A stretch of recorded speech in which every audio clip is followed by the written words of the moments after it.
Our protagonist was plunging deep into a treacherous labyrinth, hunted relentlessly by hideous beasts, when out of nowhere, a glimmer of hope appeared in the form of a lone treasure chest. Believing he'd finally found a life-saving item, he frantically pried open the lid. But this chest held no riches, only a horrifying ambush. A shadowy slime creature erupted, latching onto his face. It viciously forced itself into his very being through his orifices. The agony was indescribable, a torment that ended with his eye bursting. When he finally awoke from the nightmare, his lost eye had been replaced by a chilling, jet-black orb. This was the legendary Eye of Superbia. With this cursed eye, he unlocked unfathomable power. It granted him hyper-awareness and a godlike reaction speed. Once he claims his first kill, a crucial activation condition. This power would ensure he could never be defeated, even against hordes of lesser opponents. After felling a single foe, he would become a true force of nature. And this man, he is the protagonist of our tale. But here's the twist. He is the original author of the world he's now trapped in. One fateful day, upon completing the final chapter of his hit novel, he received a mysterious, otherworldly letter. This letter was a one-way ticket, transmigrating him into his own creation, and thrust into the vessel of the very antagonist whose doomed existence he had penned. Post-transmigration, Nam Ho Hyun awakens, disoriented in a lavish bed. He is completely bewildered by his opulent new surroundings. Even more jarring, his own body feels alien and unfamiliar. Stumbling towards a grand mirror, he stares at his reflection and is struck by a set of chillingly recognizable characteristics. Features like this sinister, blood-red hair,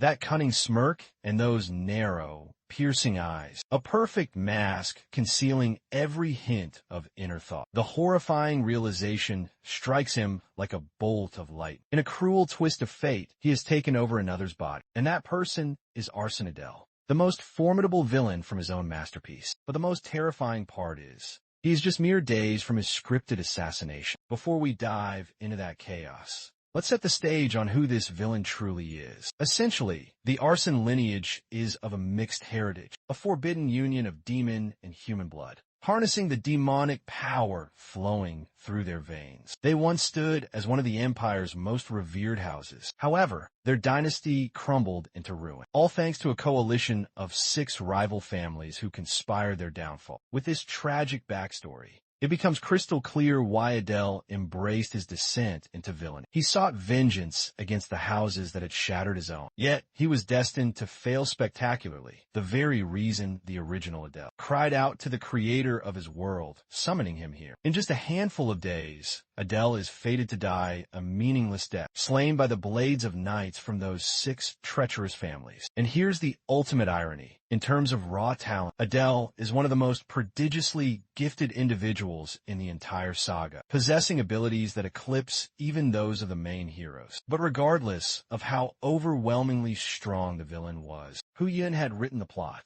so that he was fundamentally unable to defeat the protagonist, no matter the circumstances. To make matters worse, Adele's current body is incapable of using its own mana. If only Hu Yun could have known the shackles he placed on Adele would one day become his own personal hell. He never would have architected a story so completely written. The entire world is engineered for the villain to fail. As he's cursing his own cruel narrative, he spots it. The very same type of enchanted letter that dragged him into this world. It seems to be a message left behind by the original Adele for his creator. Our hero hopes it contains some crucial hints to survive his predicament, but the parchment is utterly and completely blank. Not a single stroke of ink to be found. Then, like magic, glowing letters begin to materialize on the page. It's a miracle. The phrase that emerges is a direct message from the original Adele to the author himself. If Hu Yin wishes to learn how to unlock this body's true power, Adele demands a simple answer, yes or no. Naturally, Hu Yin begins cursing his fate once more, realizing he's in a direct conversation with the very soul of Adele, the same entity who summoned him to this cursed reality. The ethereal paper once more pressures him to respond with a yes or no. Cornered, our author finally relents and agrees with a yes. Now that Hu Yun has complied, Adele explains that he will answer any query his creator writes. But there's a catch. Some information will be free, but other knowledge demands a steep price.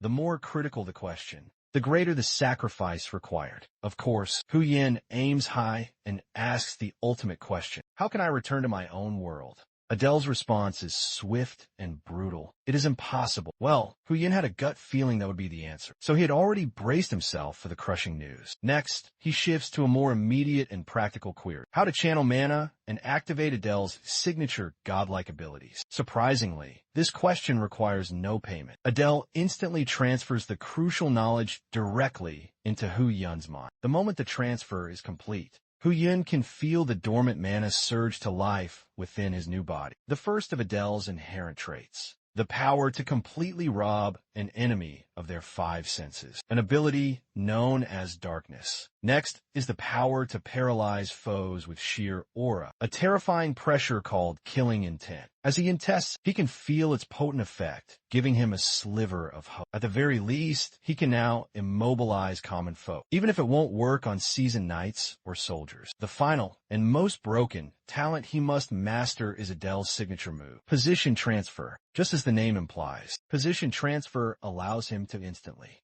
swap his location with a chosen object. In essence, it is the perfect tool for any assassination. The second, he wills the power to activate. A vortex of magical energy swirls around it, a definite sign that the incredible power is now his to command. However, its current state is far from perfect. He can only teleport within a paltry 20-yard radius, which feels pathetic and underwhelming compared to the epic scale of Adele's powers in the novel. Still, with constant, dedicated practice every day, he knows he can expand its range. He decides it's time for a test run. He'll attempt to switch places with a nearby suit of decorative armor. The moment he activates the skill, he dematerializes from his position as the armor materializes in his place. The teleportation is a success, but our boy doesn't exactly stick the land. Looks like he definitely needs more practice. Meanwhile, a heavily armed company of knights marches inexorably towards his mansion, intent on claiming his life at the Arson family manor. The knights finally breach the gates of their destination, leading the charge for Leon County with fire in his eyes is Captain Feltz, who learns from Adele's terrified servants that their villainous target is secluded in his chamber. The staff expresses deep concern as Adele hasn't emerged for several days, and his door is barred from the inside. Kicking the door down, Feltz and his squadron storm in to confront their mark, who is found casually relaxing in a chair.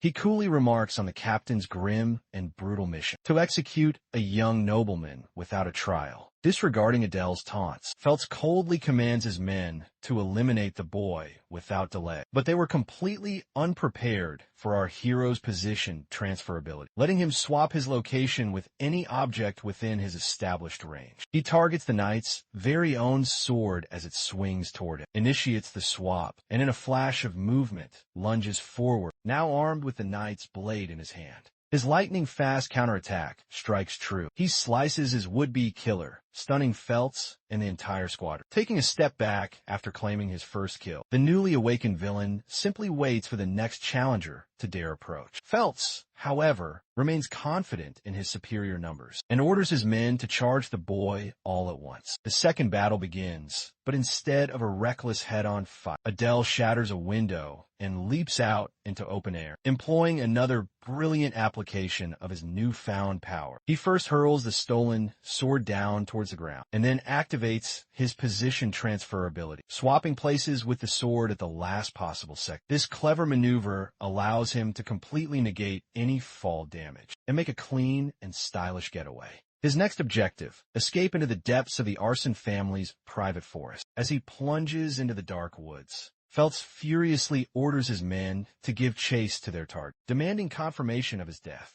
Let's shift our view to the shadows of the Arson forest, where our hero is gasping for air, his legs screaming in protest as he desperately tries to create as much distance as possible. The grim reality is, even if he manages to flee this land, our boy knows that only a certain death awaits him out there. That's why, instead of merely running, he has a far greater plan. He intends to use a hidden gate within this forest to enter the demonic realm. The demonic realm has suffered devastating losses from its prolonged war against the human empire. He's gambling that they will accept his assistance in their time of crisis, despite the fact that he is technically human. Although that was his brilliant initial strategy, Feltz and his knights have already caught up. They are rapidly spreading out, combing the area for him. Fortunately, our villain remains concealed for now, but he's struggling to pinpoint the precise location of the hidden gate. With a general idea of where the gate should be, he accidentally steps on a dry twig, the sharp crack echoing through the woods. Feltz is finished with this cat-and-mouse game. He unleashes his immense aura, blasting away everything in his vicinity. And just like that, he's pinpointed his target's location, which is disastrous news for our hero,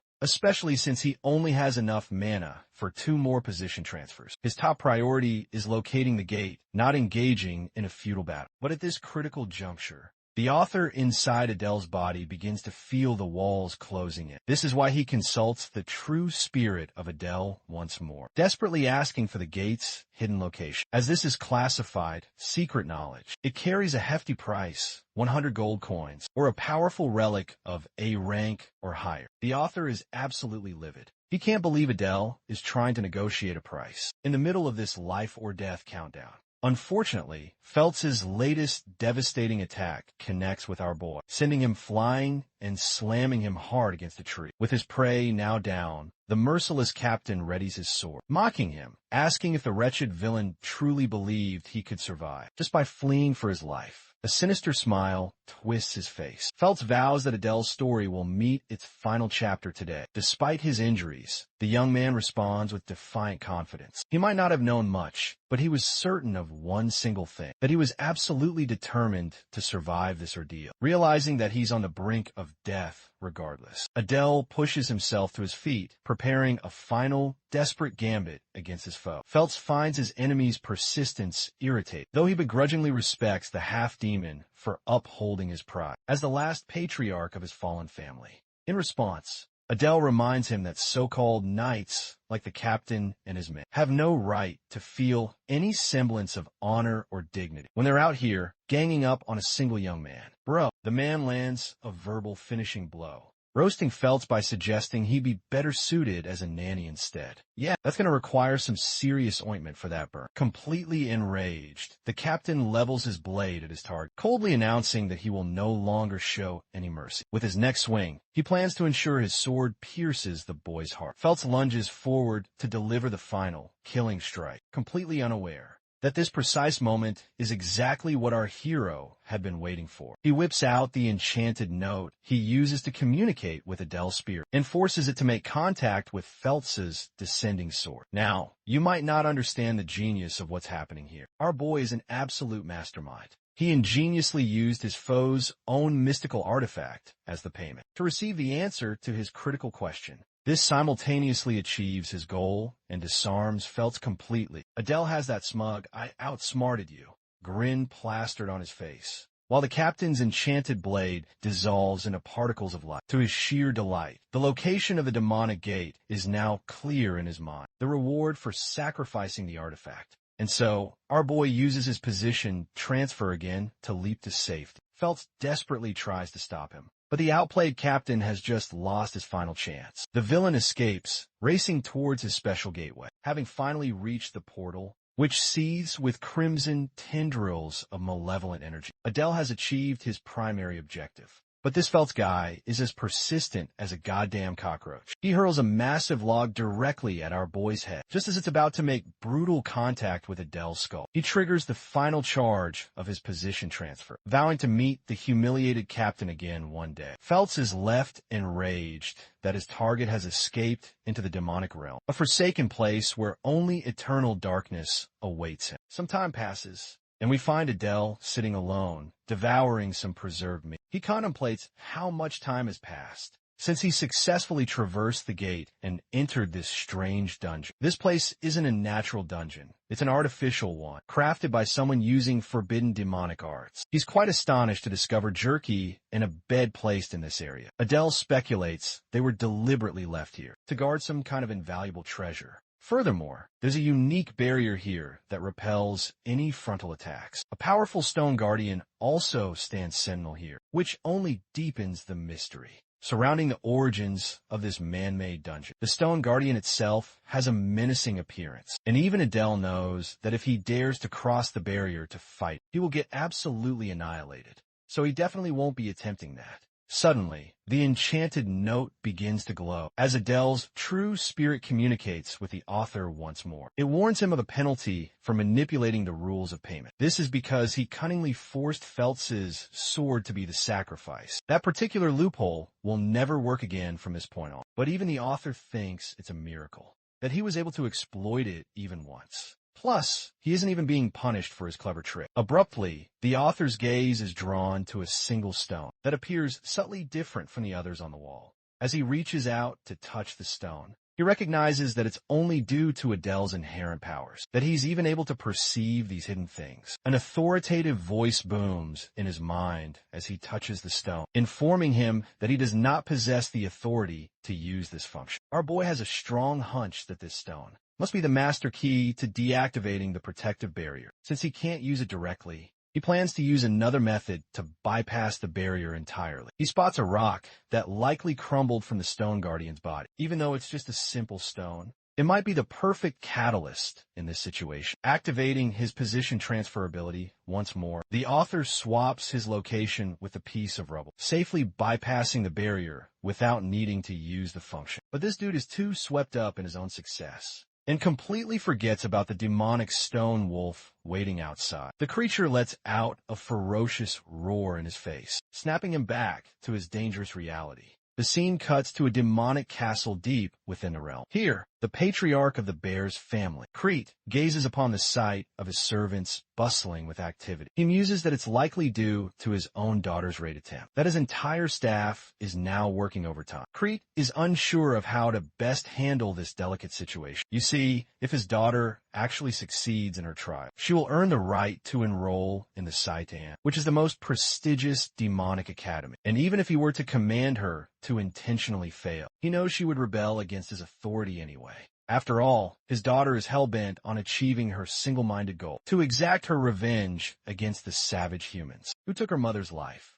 Wow, that is a truly tragic weight for a young girl to bear. In any case, her father is deeply concerned that she might get chewed up and spit out by the ruthless demonic academy. Suddenly, one of his maids rushes in to inform him of a serious problem. Creed is extremely annoyed at being interrupted during his deep thoughts. The maid apologizes, trembling in fear, and reports to her master that there is news of an unidentified intruder within the hidden domain. They've detected multiple energy traces from this individual, who has somehow opened the door, causing widespread confusion. Furthermore, their identity remains a complete mystery. The only solid information they have on this person is that they attempted to interact with the door's function from the inside. This revelation sends the demon patriarch into a state of deep thought. He wonders if this human was somehow summoned through the demonic gate during the chaos of the Great War. Believing this pest will perish anyway, he dismisses it as a trivial matter. For now, his sole focus is on his daughter's exam proceeding smoothly. Crete muses on the possibility of acquiring a useful pawn from the human world, if circumstances should align in his favor. Let's return our focus to our hero,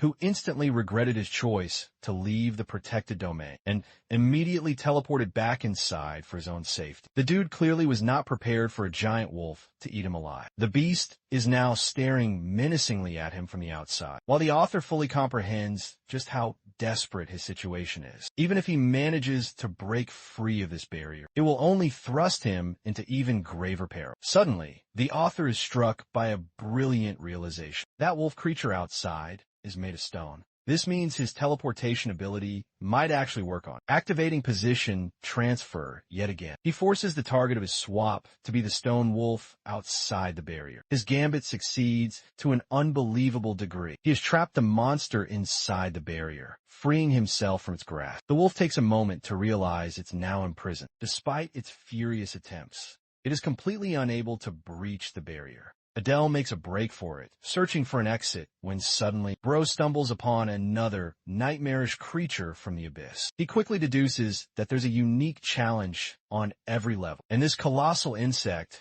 looks even more terrifying than the wolf. He just managed to escape. The hilarious part is, Adele just keeps abusing his position transfer skill on these creatures, repeatedly trapping the powerful monsters inside the barriers. It's solely due to their inanimate, stone-like nature that he's able to exploit his powers to their absolute fullest potential. Having finally cleared the last stage of his hidden domain, a disembodied voice calls out to him, congratulating him on reaching the ultimate obstacle. The tone is surprisingly cordial, especially towards a mere human like Adele. The author quickly assesses that this must be the boss chamber, and the sight before him is genuinely bone-chilling. It's a Death Knight, radiating a powerful aura and clad in immaculate armor. From the immense power emanating from its form, Adele estimates its strength to be on par with Captain Felt's. Bro, he genuinely doesn't even bother to entertain a conversation with this Death Knight. He just spams his position transfer ability again, before the final boss can even finish delivering its monologue. The poor guy is unceremoniously trapped inside the barrier. Adele calmly walks past and finds the treasure chest he's been seeking. However,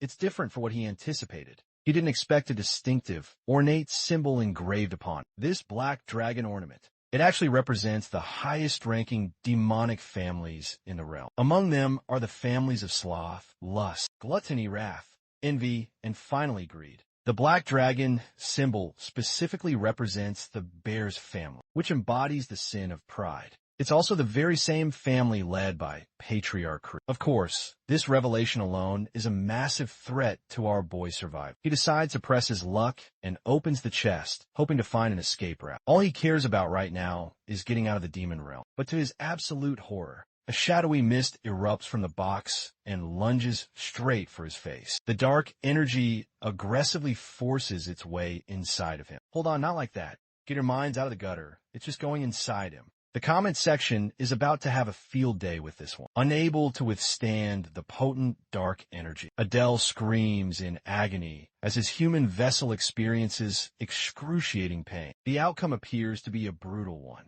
implying that his head just exploded into a million pieces. But apparently, that's not what actually transpired, because he awakens moments later, miraculously still intact. His eye has transformed as the black liquid assaulted him, and it has now granted him the Eye of Superbia. This is a legendary ocular power that enhances his dynamic vision, and only activates after he has slain an opponent. Now, bro believes he's truly unstoppable, because he can theoretically take on dozens of foes simultaneously. He's thoroughly impressed by his own decision to venture into the demonic realm. And from this moment forward, he steels himself for whatever comes next. Beyond the treasure chest lies a colossal doorway. Adele ponders what his next move should be. He knows there will be legions of demonic forces waiting to capture him. On the other side, going out there practically guarantees his demise. So he needs to devise a different strategy. He briefly considers the possibility of surrendering faster than the speed of light, which is a funny thought, but that's not going to work either.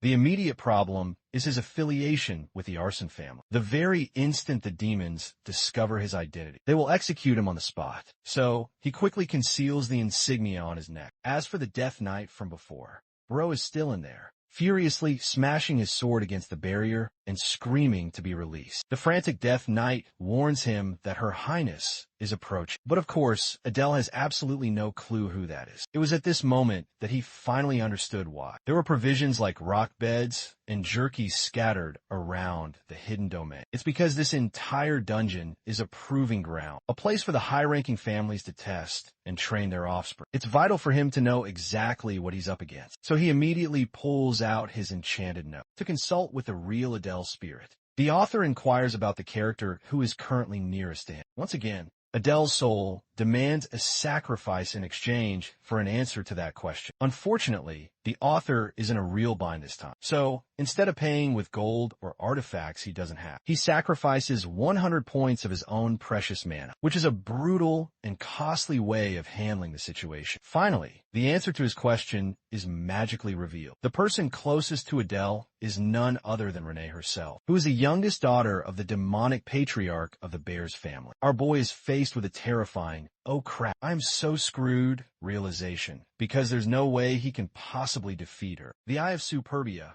which he just stole, was supposed to be her ultimate reward for completing this training. And our boy has literally just stolen her grand prize. Because she wields immense authority within the demonic army, Adele correctly assumes that she's going to effortlessly annihilate the Stone Guardians and appear before him in moments. And that is precisely what happens. Renee effortlessly slices the Death Knight into pieces and confronts the lone human standing before her. In a grave and serious tone, she demands to know the man's true identity. Realizing that there is genuinely no way out of this predicament, Adele makes a tactical concession by kneeling before her. He attempts to manipulate her by congratulating her for successfully conquering the hidden domain and proving herself worthy. But the demonic princess is genuinely furious and is not falling for any of it, sweating bullets, knowing he could die at any second. The author spins a desperate lie to her, claiming that he is meant to be her personal bodyguard, assigned to her by her own father. He's also relieved that she has not yet noticed his possession of the eye. With distrustful eyes, she inspects the vermin kneeling before her and taunts him for looking pathetically weak for a supposed bodyguard. Adele quickly emphasizes that he's actually quite capable despite his appearance, and he's slowly starting to feel optimistic about this encounter. She lowers her blade and lets out a disbelieving laugh in a bold effort to gain her trust. Adele swaps positions with her very own sword, shocking Renee as he appears instantly before her eyes. He makes no move to attack her, however. He simply asks if she was impressed by his unique capabilities. Renee grabs his hand in anger before quickly snapping it away. She remains completely silent, which leaves him to rack his brain, wondering what she's now thinking of it. Playing it cool, he tells her that they should depart together, as the patriarch is surely awaiting her triumphant arrival. This man is a top-tier gaslighter, goddamn. Adele also informs her that he's going to attend to other duties, that he's supposedly been assigned by her father. Internally, he knows he has to hurry up and get the fudge out of there, or else he's doomed. Finally, he opens the grand door, causing Renee to be completely startled by the sight of her father. She absolutely was not expecting him to be here with his men. Intrigued by this entire bizarre situation, Crete finds himself taking an interest in this strange human. Meanwhile, our boy is out here having an existential crisis, because now he has to come up with another believable excuse to fool her dad too. He's going to be killed instantly if they figure out what he's actually done. But for some unknown reason, Crete has yet to even lift a finger against him. Crete attends to his daughter first, asking if she successfully cleared the domain. After she confirms that she has, the patriarch then requests the human to follow along with him, unsure of what fate awaits him. The author nervously ponders what is about to transpire. He quickly falls in line behind them, and he can't even consult his special note for guidance anymore, because he lacks sufficient mana or items to offer as payment. Having been led inside the grand family mansion of the bear's family, Crete signals for everyone else to return to their respective quarters. Overjoyed that he's being given an opportunity to escape, Adele is celebrating internally.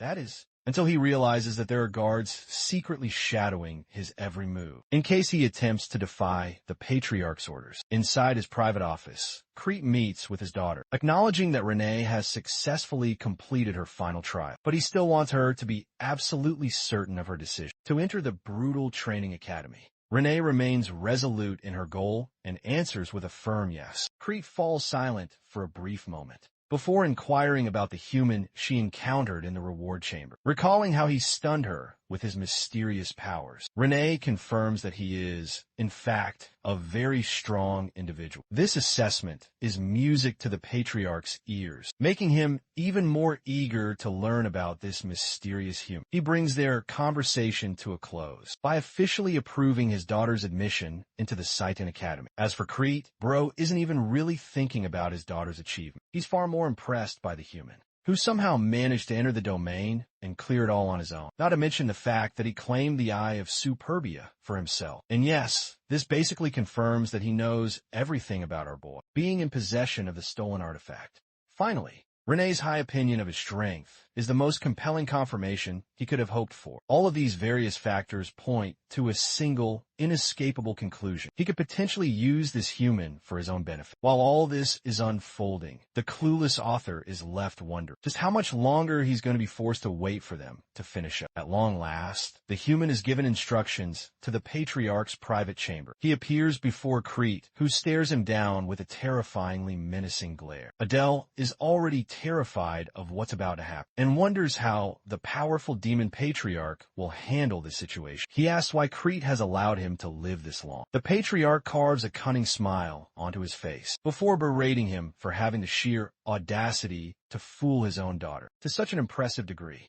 He also unleashes an overwhelming wave of demonic aura, so powerful that Adele is forced to his knees, submitting beneath its weight. He astutely realizes that the patriarch does not actually intend to kill him, an observation that Crete seems to find quite amusing. Releasing the immense pressure, he permits the human to regain his composure. But Adele is out here, panicking internally from the terrifying experience he just endured. Crete is impressed by the human's sharp intellect and inquires about his name. Adele responds with his given name, carefully omitting his family's lineage. The patriarch then uses his demonic power to manipulate the human's body against his will. At this point, our boy is genuinely clueless as to what this dude actually wants from him. Crete then commands him to open his mouth.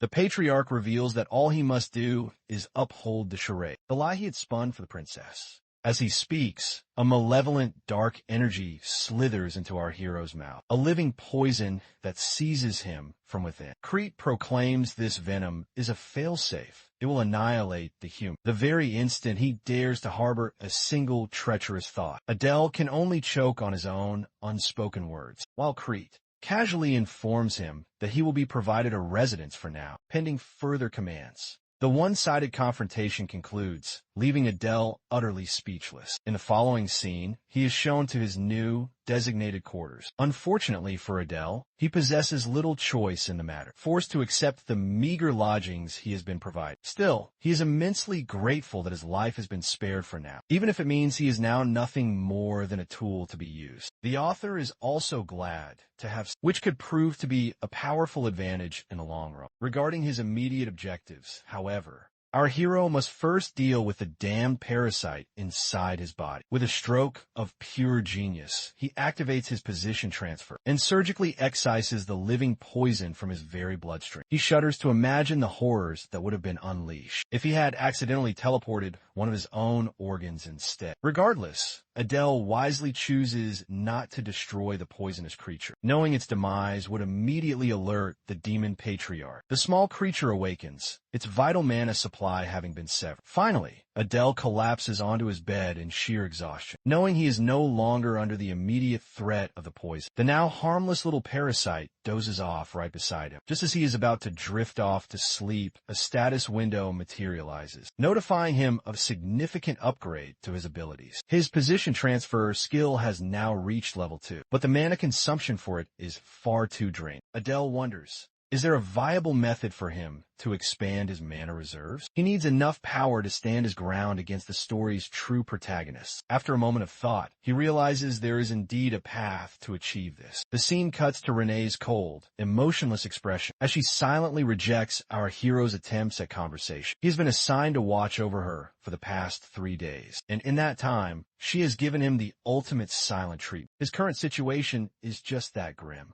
The author recalls that her character originally had a much sunnier disposition, but the tragic loss of her beloved mother has forged her into this ruthless and distant young woman. Even as her creator, he feels a pang of sorrow for her tragic fate. A servant of the patriarch calls out to both Adele and Renee, informing them that Crete has summoned them to his presence. Adele correctly surmises that this must be regarding Renee's impending entrance into the demonic academy, Saitan. Of course, despite her incredible achievement of conquering the hidden domain, Saitan is a whole different kind of battlefield. Crete informs his daughter that her current power ensures she is fated to perish there, and if that happens, she will never fulfill her quest for vengeance. This grim prophecy casts a shadow of disappointment over Renee. Meanwhile, our hero Adele is stuck here, feeling like an awkward third wheel in this intense family discussion. To the astonishment of them both. The demon patriarch declares he is entrusting her bodyguard to ensure her safety. To his utter amazement, the princess flatly rejects this proposal, which is actually quite hilarious, considering she's willing to jeopardize her own life's mission just to avoid having our boy tag along. The thing about the Academy Saidan is that it is the only institution where the most promising heirs from numerous demonic realms all converge. They are in a state of perpetual conflict with the Imperial School, the home of the story's main characters. And in the original narrative, Renee was tragically destined to meet her end because of this very conflict. It is the most dangerous location on the entire planet, a place where death is always just a matter of time for the demons there. Despite this grim reality, Renee is determined to face her destiny there. As for Adele, he sees it as the perfect stage to rapidly increase his mana pool and expand his network of connections. After all, since he is the author, he possesses intimate knowledge of the pivotal events that will unfold at the Academy. Seizing his opportunity, Adele agrees to accompany her, but he has one final, crucial request. The author boldly asks for something related to increasing his mana, which the powerful demon patriarch finds quite amusing. He had assumed the human would attempt to bargain his way out of the poison curse. The fortunate thing is, Crete has not yet discovered that Adele no longer has the poison festering inside his body. Crete scoffs at him, but ultimately considers his daring request. Now that the two are alone, Adele wonders what kind of power the patriarch will bestow upon him. Crete reveals that this particular treasure is an integral part of his family's sacred legacy. So he demands that this matter remain strictly confidential, understanding that the human's mana capacity is practically non-existent. The demon patriarch is prepared to grant him a power that will give him a fighting chance at survival. For the sake of his daughter, Crete channels his immense demonic energy and declares that he will teach the human the secret cultivation technique of his noble family, a revelation that shatters Adele's expectations and shocks him to his very core. The demon patriarch calls upon the aid of the great demon god to bestow the formidable powers of demonkind upon a mere human. As Crete's incantation concludes, his body erupts in a storm of violet demonic energy. A faint smile appears on the patriarch's face. He is genuinely impressed that our boy's mental fortitude is so strong that he maintained his sanity even after receiving this massive power boost. Adele learns that this cultivation method will allow him to draw mana directly from the demon god himself,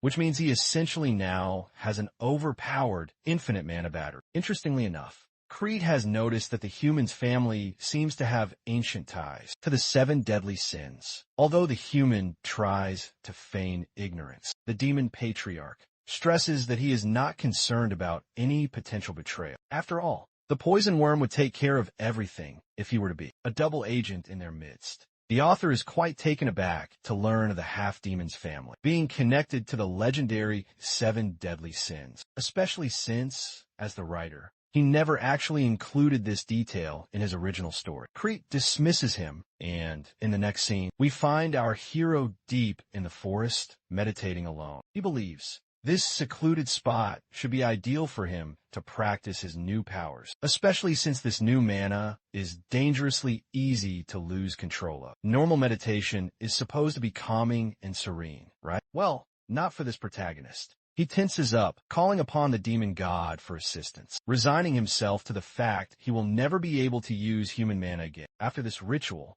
Still, he has no other options and must fight for his survival in this world. Menacing, ethereal eyes glare down at him from the heavens. The demon god deems this human a filthy, unworthy disgrace, and even lets out a roar, cursing him for carrying the blood of a traitor. It's amusing how Adele can be so sharp and yet so dense simultaneously. He's over here, asking the demon god if he is truly the entity that governs all demonkind. In this realm, this god is known as the god of pride. Adele then asks if he's going to survive this terrifying experience. The demon god emphasizes that he would already be dead if that was his desire.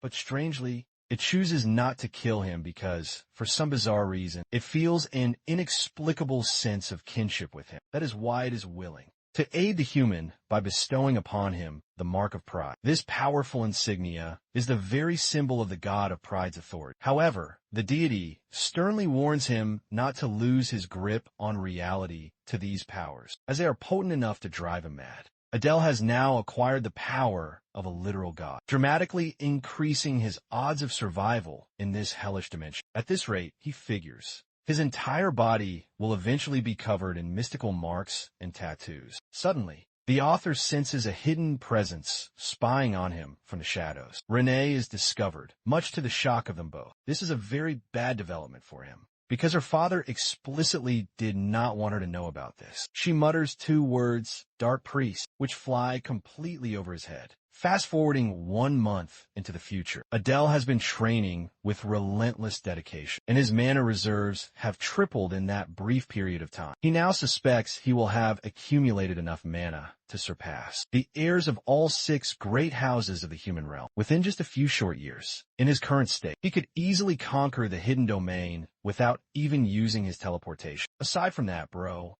is questioning why Renee has recently taken to training directly in front of his house, instead of at the official training grounds. To satisfy his growing curiosity, he decides to finally confront her. Thankfully, Renee hasn't been avoiding him as stubbornly as she used to. Adele assumes the girl probably misunderstands him as some sort of high priest, one who can commune directly with the demon god. After all, they're the only ones known to communicate with the demon god. Luckily for him, she didn't overhear the precise conversation he had shared with the intimidating god of pride. But in this case, being mistakenly treated as a superior to the demon king's own daughter will only invite more trouble for him down the line. Addressing her once more, Adele requests that she treat him with the same casualness she used to. However, the girl feels a bit of shame for having treated him so coldly. After witnessing his incredible powers, acting as her bodyguard, he reminds Renee that he is merely following direct orders, so he, too, wishes to be treated more comfortably. Renee decides to take his words to heart and promptly orders him to fetch her some water. Bro has no idea what she's trying to pull. Renee simply emphasizes that she's just following his own instructions by treating him with less formality. Adele realizes that this means he's now going to have to obey her every command. At this rate, the poor dude just can't catch a break. After having brought her the water,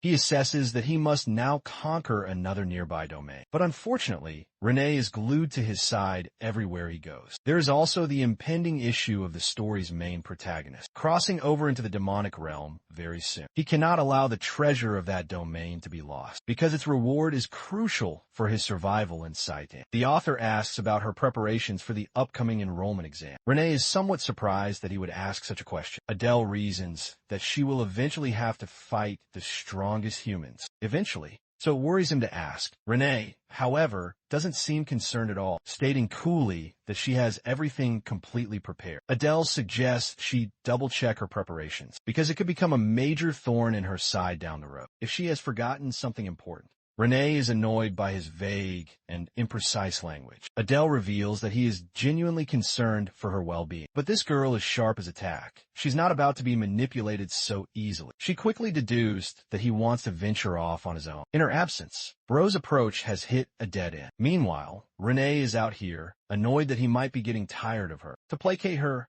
Adele finally reveals the truth. His interest in conquering a powerful domain nearby. Instead of becoming angry, she actually enters a state of deep contemplation. She tells him that she has, in fact, forgotten something important, just as he had predicted earlier. Our boy is as happy as he could possibly be. But then she reveals that what she truly forgot is her warm-up routine for her training. Long story short, the princess wants to accompany him to conquer the domain and hone her own skills in the process. She believes they can easily conquer it in a single day. Of course, Adele is deeply concerned, but he can't exactly refuse her, as she is technically his superior. Let's delve deeper into this mysterious, secret domain. It is ominously titled the Domain of the Undead, so you can only imagine what horrors lie in wait. The Domain of the Undead was once ruled by powerful necromancers, but now it is nothing more than an abandoned wasteland teeming with their undead soldiers, left behind after the necromancers were slain in the Great War. Renee possesses extensive knowledge about this particular domain, and it fills her with apprehension because of how dangerous it is. It is classified as a mid to upper tier domain. Right now, the sheer number of undead soldiers is a major concern. This is why Renee's assistance will be absolutely vital for this mission. The only real problem is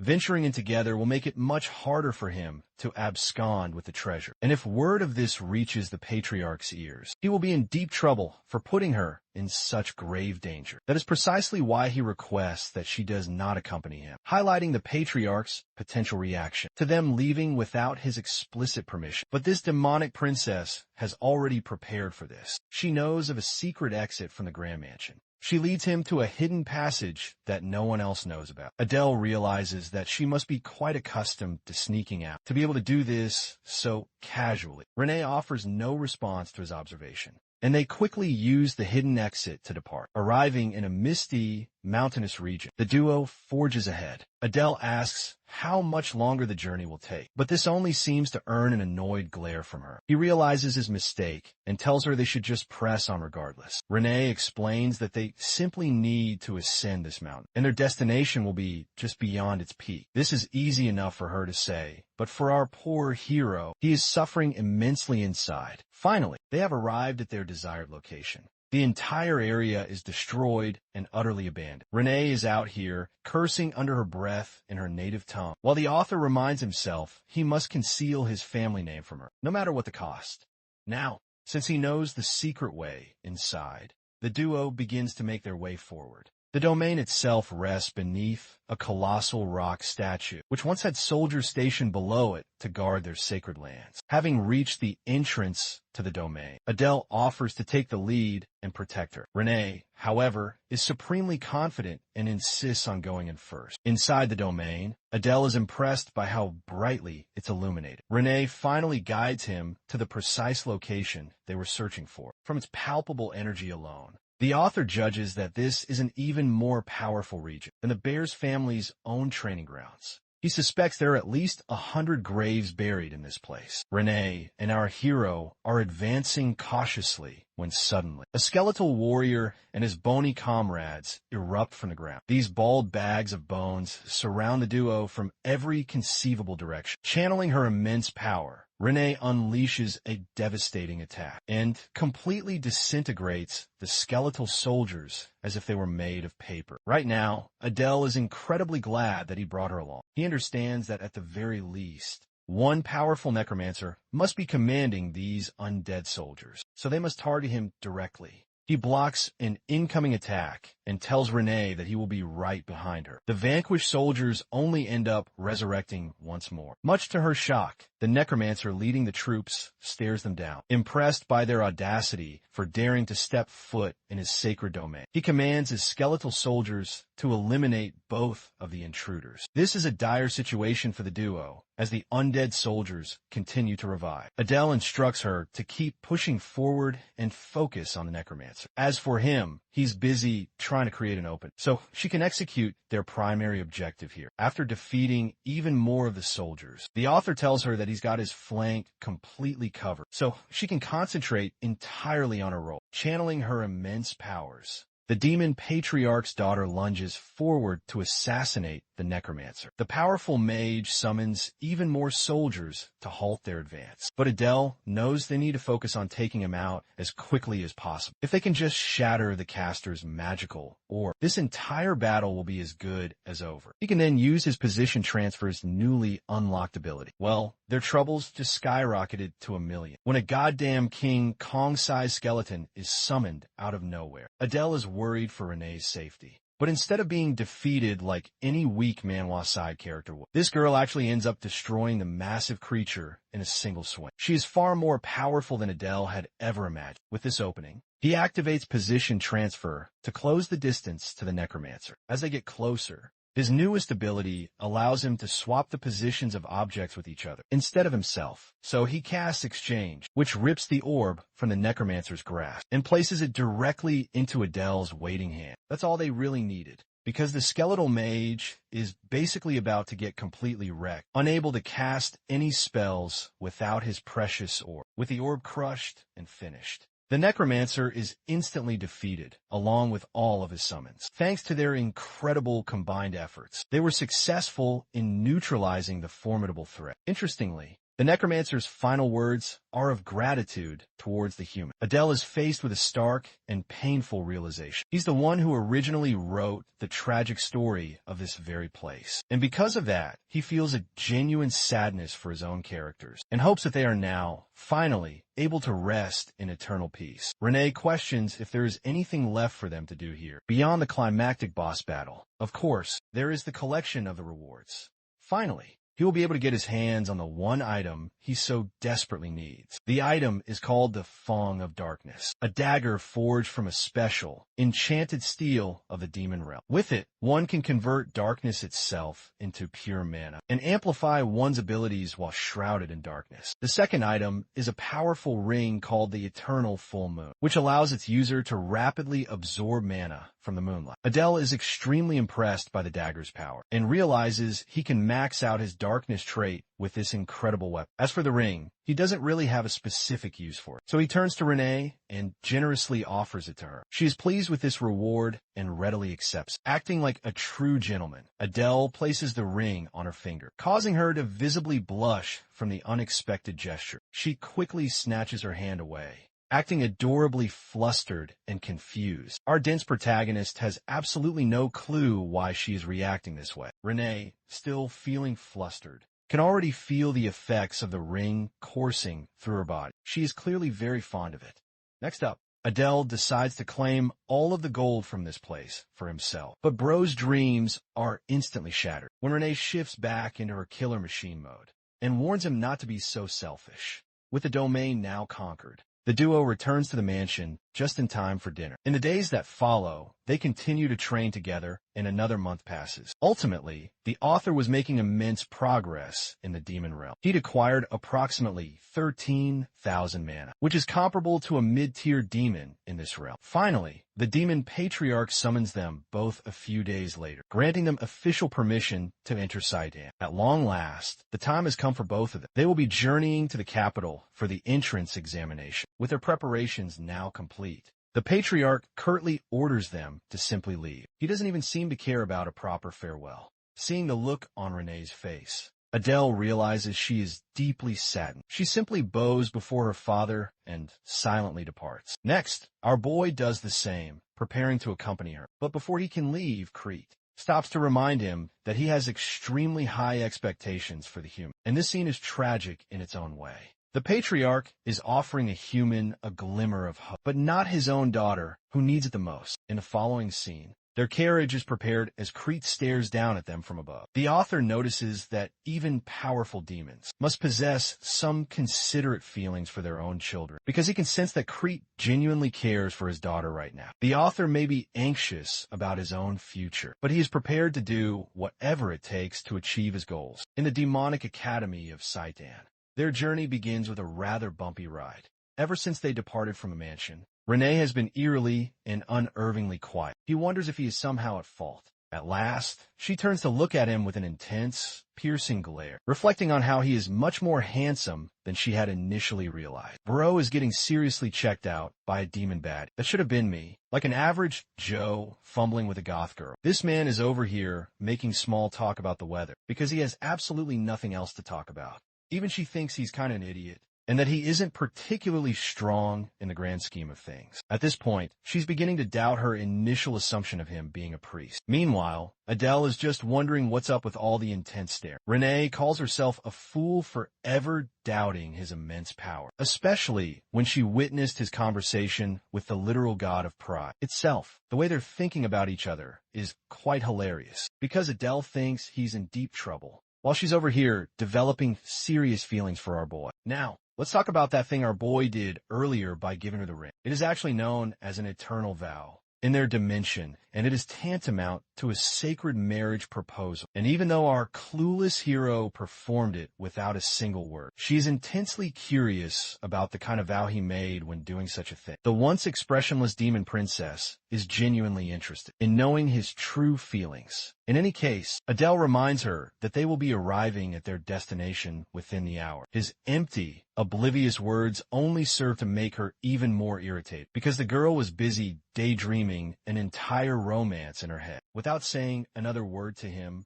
she simply decides to take a nap, leaving Adele shrouded in mystery. An hour later, they step out of the carriage with their luggage in tow. The capital of the demon realm is absolutely massive, and it bears a striking resemblance to the human realm's own capital. Even though the demons here have horns and other physical differences, they're not too difficult to distinguish from humans. The most elite demons are known for having distinct marks on their bodies, like a blonde man who has one tattooed on his neck. Renee tells him to keep up, and he follows her lead, asking where they are headed next. Since the entrance exam is scheduled in 2 days, they must first register their names before then. Since they have 2 days, Adele suggests touring the capital in the meantime, but she appears completely disinterested and has no desire to travel. Adele still thinks he must have done something wrong, but once again, she just shuts him down to go register for the exam. Recalling the backstory he meticulously wrote for her, the author realizes that Renee had never left her home following her mother's tragic death.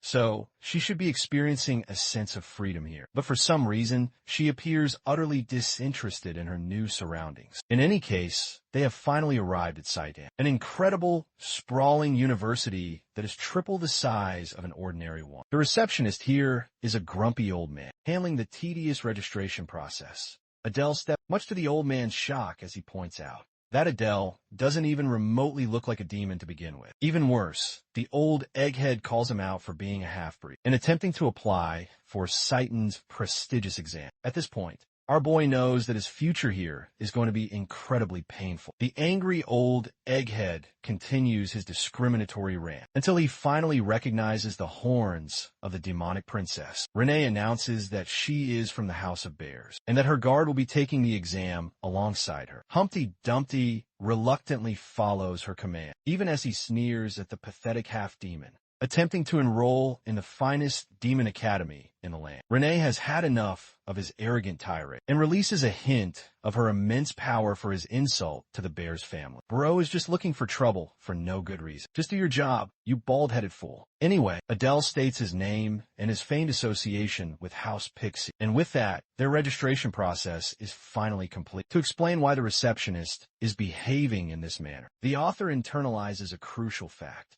The half-demons actually ended up siding with the humans during the Great War. That is the primary reason the pure-blooded demons harbor such disdain for them. With their registration now finished, they need to find an inn to stay at for the night. After locating a decent-looking tavern, Adele thinks that it should suffice for their needs. But this rich and spoiled brat has her own complaints about the tavern's quality. Here, Adele reminds her that they don't have her daddy's money to play around with, so their options are extremely limited. Crete only provided them with a paltry 10 gold coins, which will only be enough for them to survive for up to a month. After all, House Bears suffered immense losses after losing the war, so they simply cannot afford to overspend. The duo heads inside to book their rooms. Adele does all of the talking for her. The funny thing is, Renee becomes instantly embarrassed the moment the receptionist asks if they would like to share a room, because it implies, the birds and the bees. And I don't believe that needs any further explanation, folks. Our dense hero insists on having 2 separate rooms. Since they will be occupying 2 different rooms, it will cost them a total of 2 gold coins. It's not the worst deal in the world.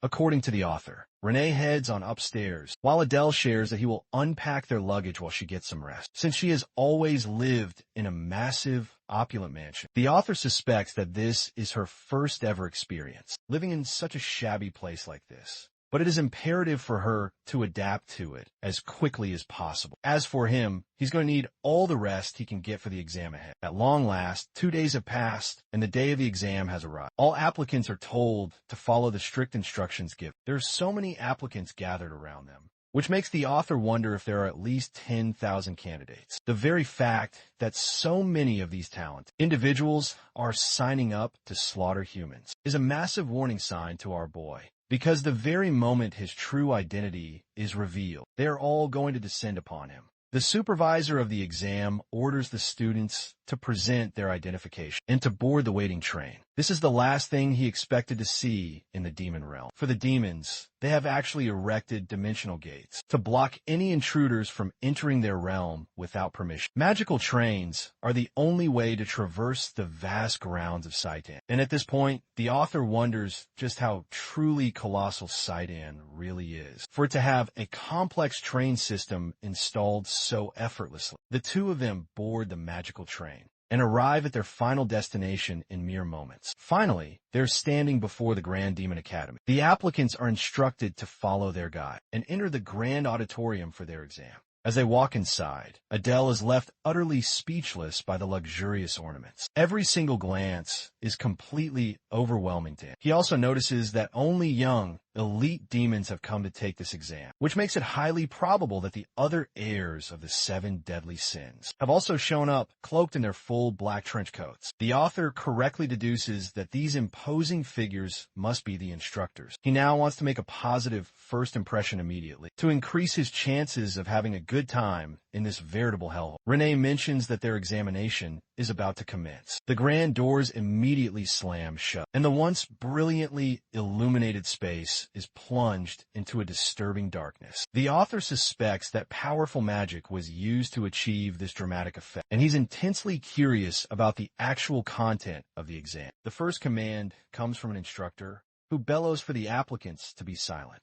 With a distinctive appearance and a surprisingly short stature, she welcomes them all to Saitan, and then instantly starts cursing the hell out of the lousy candidates. She openly admits that she is looking forward to watching them get slaughtered. This year, wow, what a warm welcome. Adele is trembling from the sheer weight of her voice, carving a malicious smile onto her face. The girl gets serious and attends to the business at hand. She begins the exam procedure without another single word of warning. The crushing pressure exerted from her body is potent enough to make every single student feel overwhelmed. One by one, the weakest of the candidates are filtered out with brutal efficiency. The other instructors aren't at all surprised by the headmaster's cruel method of conducting the exam.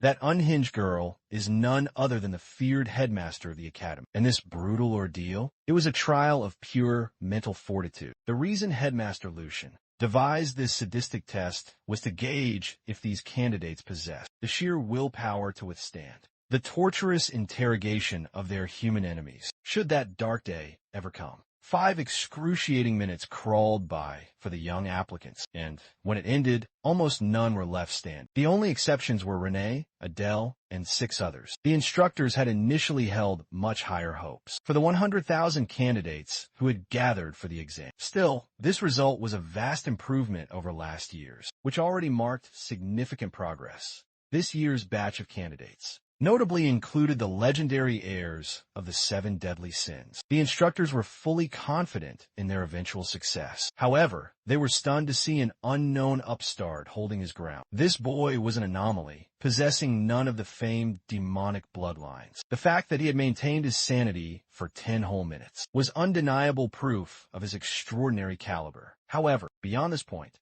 the instructors were certain that the boy would finally cripple and fall, though Adele was enduring indescribable agony. The male instructor sensed a maelstrom of dark energy erupting from his body. They were all speechless, including the headmaster herself. Lucian, bro is out here looking like a veritable demon god. With this sudden, terrifying transformation, and sensing the imminent danger of the situation, the male instructor felt the overwhelming need to intervene and eliminate the candidate on the spot.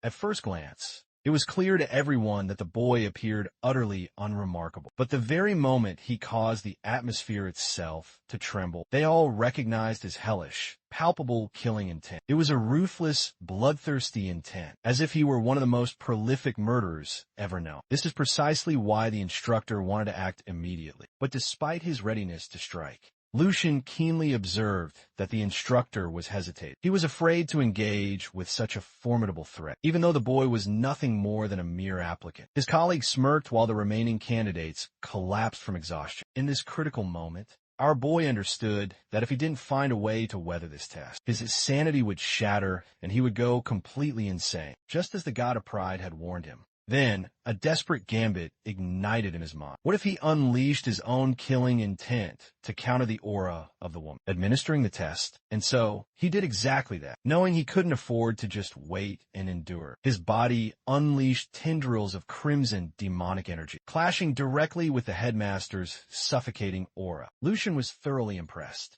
She wanted to amplify the intensity of her aura to force his submission. But the author, on the verge of losing his mind, actually managed to hold his ground. Even after Lucian increased the crushing intensity of her power, he had captured her full attention, and, at long last, he had succeeded in surviving this brutal first test. Even though he should have been focused on his own survival, his attention immediately shifted to Renee, who was holding her own without much apparent difficulty. The same could be said for the other heirs of the 7 deadly sins. The heir of envy, Baltan, and Fran of lust, Samuel of gluttony, Aaron of sloth, and Goer of greed. They were all enduring the immense pressure. The author grimly remarked that he had written some of these characters with true passion, but in the end, these complex characters were all fated to be killed by the heroes of his story. He took note of the 6 powerful members, and finally, his gaze fell upon the heir of wrath, adorned with beautiful, long hair of pure white snow. She wore a crown of thorns and possessed merciless, scarlet eyes. It was at this moment that his blood ran cold. He was staring down the absolute worst villain in his entire story. He was facing the future demon lord herself, Diana. The first phase of the exam had now concluded, but Adele was busy trying to gather his scattered thoughts. Typically, the Demon King hails from the powerful family of Wrath, so Diana had absolutely no logical reason to be here at all. And yet, despite being the direct successor to the Demon Lord, she had come to apply as a common candidate.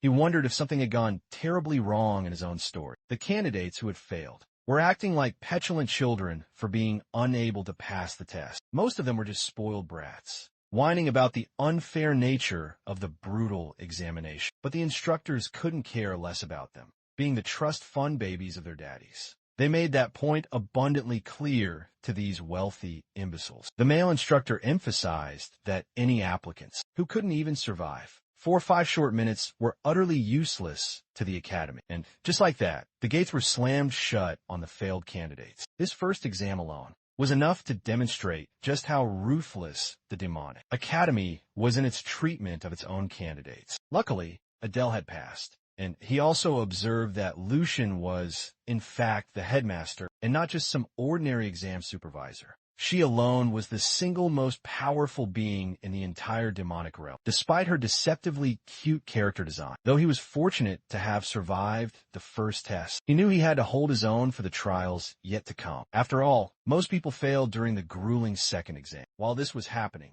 the author noticed that Renee was attracting a ton of attention. She had garnered a lot of fans for her overwhelming combat prowess. It only made sense that the heirs of the 7 deadly sins were famous figures. They had all been able to withstand Lucian's crushing aura as well. Poor Adele was a bit disappointed that he wasn't getting the same recognition as all the others, especially since he had also held his ground. Renee approached, praising her so-called bodyguard for passing the trial. Though he had passed, the author was satisfied to have shown the instructors that he was not just some ordinary candidate. With this powerful first impression, they would surely remember his name. Or so he thought. The male headmaster demanded their attention and properly introduced himself as Ares, the instructor who would be in charge of their education. This guy appeared so intimidating that Adele suspected he probably kept a hidden blade in his pockets at all times. Ares congratulated the candidates who had passed and elaborated on the test's true purpose, to test their immense mental fortitude. In the event they were to be interrogated by their human enemies, the 8 applicants who had survived would be granted additional points. And if they succeeded in the upcoming second exam, they would all be granted access to the legendary weaponry. It was like Christmas had come early for our boy, who was as ecstatic as he could possibly be for getting a chance to obtain such a magnificent prize. Well, the other candidates were now even more annoyed for having failed. Ares began by explaining the nature of the second examination. First, they would be required to display their unique abilities, showcasing the kinds of talents they each possessed to combat the humans. They would then be assigned to a class based on this specific exam, so they must be careful to perform at their absolute best. Adele understood precisely what was being asked of the applicants here, though he wondered what kind of humans they would be facing in this particular exam. Ares then showcased to them the very opponent they would be confronting for this special exam, and with a dramatic snap of his fingers, he summoned a formidable creature born from the very essence of life, donning a distinctive suit of armor and wielding a recognizable sword. Adele immediately realized that they were about to be utterly destroyed at the hands of the strongest hero from among the 6 great human families. This was the very definition of fighting the final boss of the game while you're still at level 2. It made absolutely no sense for this overpowered behemoth to be here. Renee observed his shocked reaction and wondered if he knew of this man. Of course, poor Adele couldn't even reveal that. They were about to go up against Nini Isel, the head of the renowned Nini house, and a man intimately connected to the protagonist of the main story. To make matters infinitely worse, the author internalized that this John Wick's overpowered cousin over here was actually the main protagonist's own father, the legendary sword saint who stood unrivaled with his sheer talent alone. Some of the sharper candidates were intelligent enough to recognize who he was, and they had already given up any hope of passing this impossible test. It was no surprise that they knew of him, since this guy was essentially a one-man army, responsible for single-handedly bringing down multiple demon houses. Of course, even Ares understood that the children would be massacred in a full-fledged battle against the Sword Saint. That's why Nini Isel would not be using more than 10% of his full strength in the fight. Initially, Renee thought this test would be far too easy with those given odds, but the author carefully reminded her that they were facing a literal apocalypse-level threat contained within the body of a human. Even at a mere 10% of his full output, the Sword Saint could effortlessly wipe entire cities off the map. This made Adele intensely curious about how these applicants could possibly overcome this exam. He theorized that there must be some kind of hidden criteria in place, and while his information scroll could be incredibly useful here, he simply didn't have any money to waste on consulting. Ares announced that they would be dividing the applicants into teams of 4 to take him on head-to-head. To make it even fairer for the applicants who had scored exceptionally well, the top 8 performers would all be separated from each other, and the remaining candidates would then be assigned at random. Bro was genuinely thrilled to be included on that prestigious list, while Renee was a bit annoyed that her new teammates were essentially freeloading off of her immense power. As for Adele's assigned team, these guys were already giving him hell for simply existing on the same team as them. Renee gave him a cute little tap on his shoulder, gesturing for him to return to her safely. Adele happily wished her the very same, and that is how 33 different groups were formed. Adele was designated the leader of the final group, and his team members included Kina, Chris, and a guy named Sanchez. As the author, he didn't recognize a single one of those names, which meant they were all essentially just NPC characters, with no special role in advancing the overarching plot. Kina and Chris were both very nice and greeted him warmly, but Sanchez appeared to be a stuck-up emo kid with some serious issues. He immediately began to verbally attack our boy, shaming him for being a so-called half-demon. The situation was so dire for the author that even these insignificant NPC characters were out here grilling his ass. Regardless, he ignored the insults and encouraged the group to do their best. First off, he wanted to clearly define the roles for his team, so he started by addressing Chris. In an effort to better understand their unique abilities and skill sets, Chris cooperated nicely, showcasing his mana transformation ability, morphing a triangular prism into both armor and a sword. Though his abilities seemed to lack a high killing intent, they were extremely versatile and could be used in numerous ways. This was a very good sign for Adele, who wanted exactly this kind of teammate. Kina was up next and explained that she was a support-type player rather than a damage dealer. With her unique powers, she could amplify the speed of her allies by offering a sacred prayer to the demon god. After casting her buff on Adele, she appeared to be completely exhausted, but our boy teased her by making light of her seemingly weak ability. This was really bad for him. The girl's buff was practically weak as hell, so he had no idea how she had even managed to pass the first test. Last up was Sanchez, who showcased his rock-type enhancement ability. Bro was out here turning into Super Saiyan Brown. It wasn't a bad ability for a tank-type fighter. At last, Sanchez demanded that their leader display his own abilities. Tossing a ring in his general direction,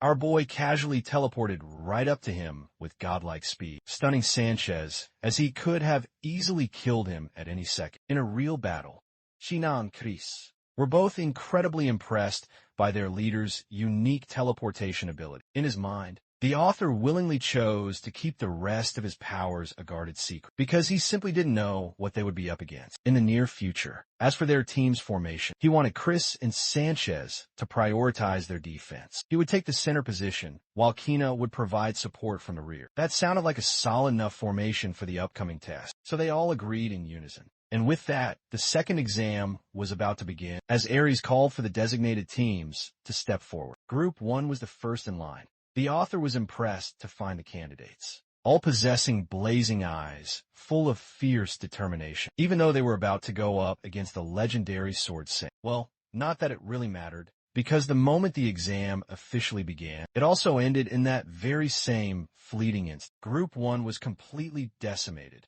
and not even Adele could track the Sword Saint's movements in that small window of time. Ares called for Group 2, which was also instantaneously annihilated. Group 3 met the very same brutal fate, and upon calling for Group 4, the candidates began to rebel against the nature of this ridiculous exam, calling it rigged from the very beginning. Ares disqualified the 2 complaining candidates from the test and asked the 2 remaining members if they still wished to participate. Adele noticed a blonde-haired kid actually moving forward with the exam, despite now being severely handicapped, and it was at this exact moment that he reflected that this must be the hidden piece of the puzzle to succeeding in this second, impossible exam. Group 4's test began, with the 2 brave kids facing the Sword Saint. The outcome of this battle was already predetermined, as both of them were defeated in a single instant. If he had used his real aura, they would have been blown to pieces. Even our boy's own team was starting to doubt their abilities. Now, Sanchez was practically shaking in his boots. The Sword Saint continued to annihilate the groups, until Group 10 stepped up and immediately forfeited. At last, Group 20 was called, and all teams up to 30 were wiped out. From that point on, not a single one of them could even land a proper strike. It was a futile fight against an absolutely unbeatable opponent. To his shock, one of the candidates actually managed to block a single attack. Interestingly, Adele noticed that the fights were getting progressively longer because of the widening skill difference between each group. Now, he was even more certain of the hidden passing condition for this test. His team was understandably a bit scared, because they were about to go up against him very soon. Of course, our boy then revealed to them his genius plan. He had figured out the true criteria of the test and believed that they should simply fight and persevere for as long as they possibly could. After observing the way the instructors were handling the applicants, he was now even more sure of his theory. Sanchez tried to object, but it was already too late, as their group was called to the front of the line. Our boy was confident enough to believe that they would actually defeat the Sword Saint. In a head-to-head battle, his words greatly encouraged his team, and they were now prepared to last the longest out of all the duels seen. So far, deep down, Adele was planning to use the innate talent of the strongest villain in the story to manipulate the odds in his favor. The fight began with the interesting formation of Chris, Sanchez, Adele, and, finally, their singular support player. Since he didn't have much information about the Sword Saint, compared to all of the other characters, he wondered what they should do in this incredibly difficult situation. He told his team to gather information. As the Sword Saint unleashed his very first strike, our boy roared to inform them of the attack ahead of time. But with a single, effortless swing of his blade, their defensive barrier was completely shattered, and even Sanchez couldn't fully block the attack. The author told Kina to prioritize reinforcing Chris so they could prevent the impact of his fall after he was blown away. Next, he commanded Sanchez to do his job, which was basically to withstand the full brunt of the powerful attack. Thanks to his hardening ability as the team's tank, they had just managed to block the first initial attack. Adele sharply assessed the gap between the first and second slashes and realized that it had been a deliberate trap from his opponent. He chose not to exploit this opening because he believed it was simply bait to draw them into their doom. Focusing intently on the battle, he informed his squad of the second incoming attack. The team quickly got into position, but Chris was the first to face his own limitations. Right now, a single attack was enough to completely wipe out their team, so this next one would surely finish the job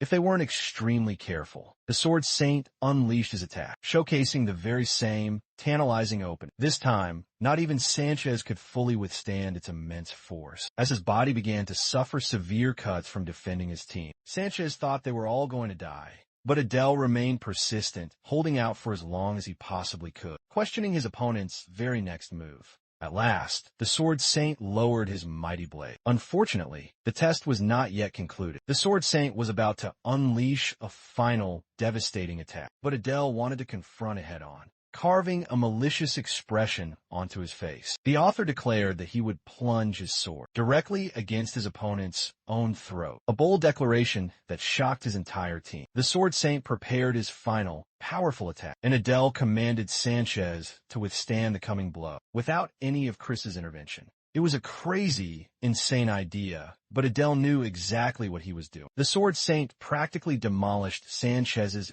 formidable armor and sent him flying hard towards the ceiling. It was at this precise moment that the author utilized his position transfer to instantly switch places with the airborne Sanchez. And in the small opening he was now given, he activated his position transfer once again, this time concentrating on his opponent's own sword. After tearing the blade from his hand, he targeted the Sword Saint head-on, aiming to drive his black dagger deep against his opponent's throat. As a final, decisive checkmate, the attack shocked the rest of the instructors. But unfortunately for our brave hero, he still missed landing a completely clean hit and got kicked so hard that he choked up blood. Still, being a persistent opponent in this battle, the author activated his darkness trait to engulf their entire surroundings. It was only thanks to Chris's barrier from earlier that he had survived the devastating kick, or else his body would have been completely crippled.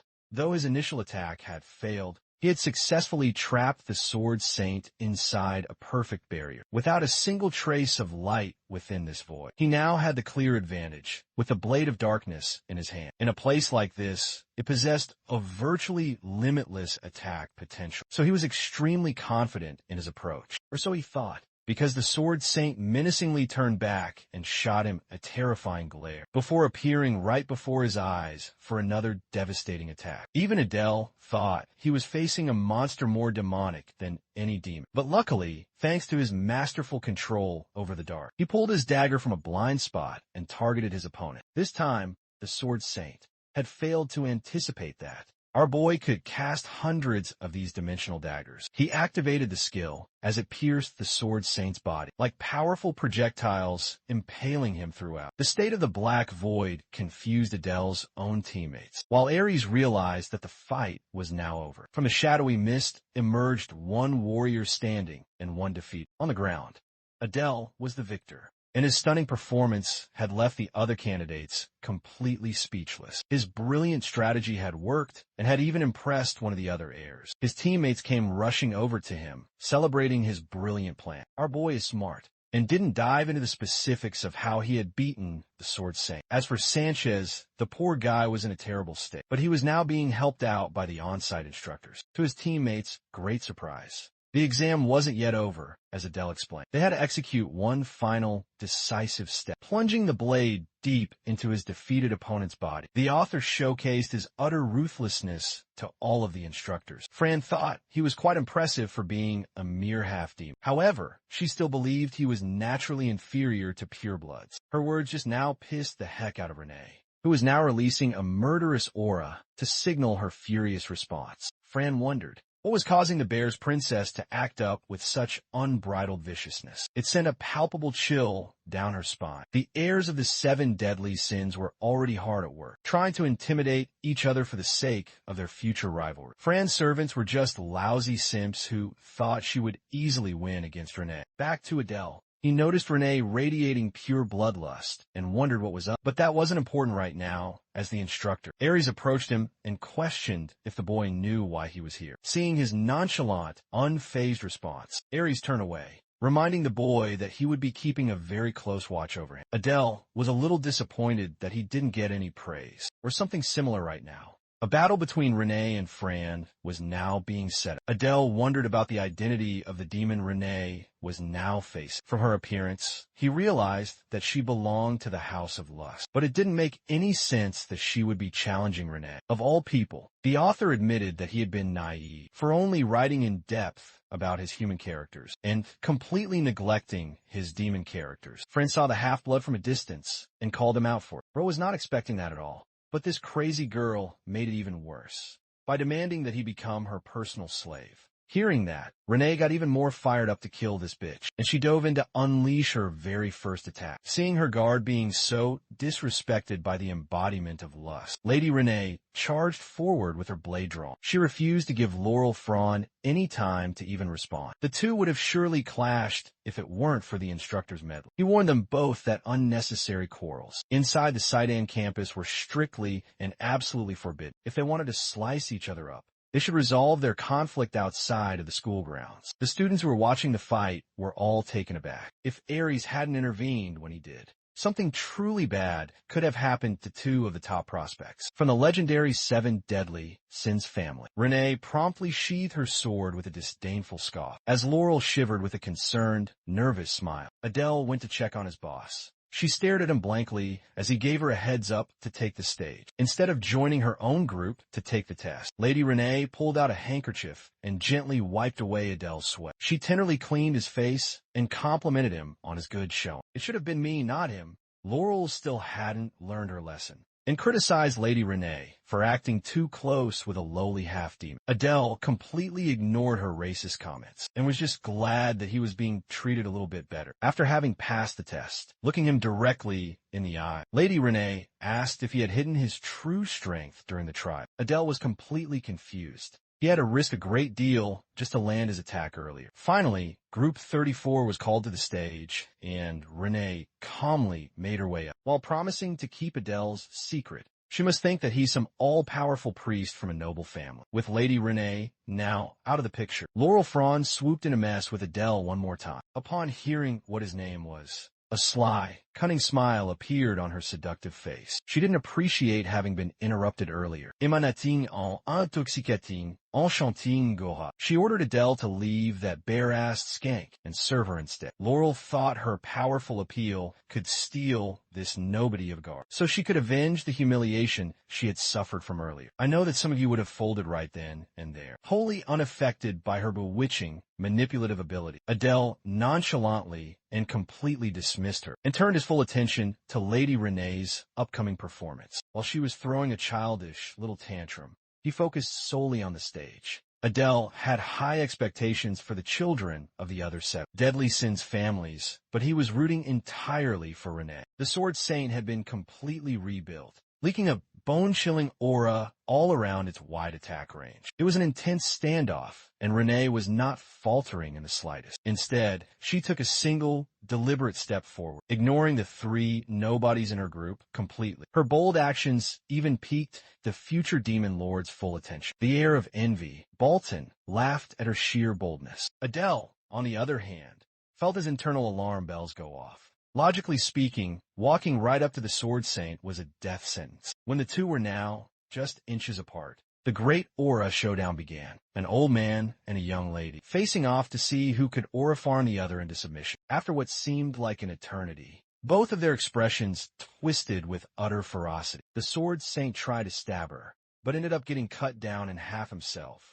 His powerful sword and upper body were sliced clean in 2. Everyone was utterly flabbergasted by the young lady's display of dominance. Without wasting another second in this stupid, pointless test, and without sparing another glance at her fallen victim, Lady Renee quietly walked back and was welcomed with thunderous cheers. Even Instructor Ares was visibly pleased with her amazing showing. Perhaps the most surprised out of everyone was Adele. The Sword Saint must have sensed how good a fighter she was, and didn't even dare to swing his blade at first. Like a real, stuck-up loser, Laurel scoffed at Renee's impressive performance. Curious, Adele asked the heir of lust if a team comprised of the 7 deadly Sins heirs could defeat the real Sword Saint at his full power. She laughed and then answered that no living creature could defeat the real Sword Saint as of now. Maybe if the previous Demon King was still alive, they would possibly stand a chance. Besides, anyone with eyes would know that the pathetic fake they were using for this test was far weaker than the supposed 10% power the instructors had claimed it possessed. Adele just realized that he'd had a ton of trouble with a cheap fake. With not even a tenth of the real deal's true power, he had created this entire world. But he was far too ignorant about the demonic realm. Still, the anticipation was now beating wildly in his heart. The remaining groups that were about to be tested were all being led by the 7 deadly sins heirs. Maybe they had all been fired up by Renee's performance, but the other heirs also showed exactly why they were who they were. Every single one of them trashed the fake sword saint convincingly, so it was hard to gauge the true difference between the various families. But Adele knew who the top 2 of this batch were. The 2 would go on to become major characters in the future. Once everyone had taken their turn, the entrance exams had finally and officially concluded. After gathering everyone back in front of the podium, Instructor Aries announced that everyone who had the balls to participate in combat, regardless of the final result, had earned a passing grade. With this, the remaining youngsters were now all official trainees of Saidan. Aries warned them not to begin celebrating just yet, for they had just punched their one-way ticket to a hellish road, one that had broken many powerful demons before them. For those who have now passed, the official entrance ceremony would take place in just 2 days' time. Those who had managed to successfully defeat the Sword Saint were required to stay behind for a bit longer. Adele reckoned that this must have something to do with the promise of the reward that was mentioned during the very first test. The heirs of the 7 deadly sins, plus our boy Adele, had all passed with flying colors, and they would now have the rare opportunity to enter the armory. Before that, however, Baltan raised his hand with a question. He asked if they would be able to exit the armory with tons of weapons in hand. He was excited to see what Saidan had in store for him. This delusional question was par for the course for the Son of Envy.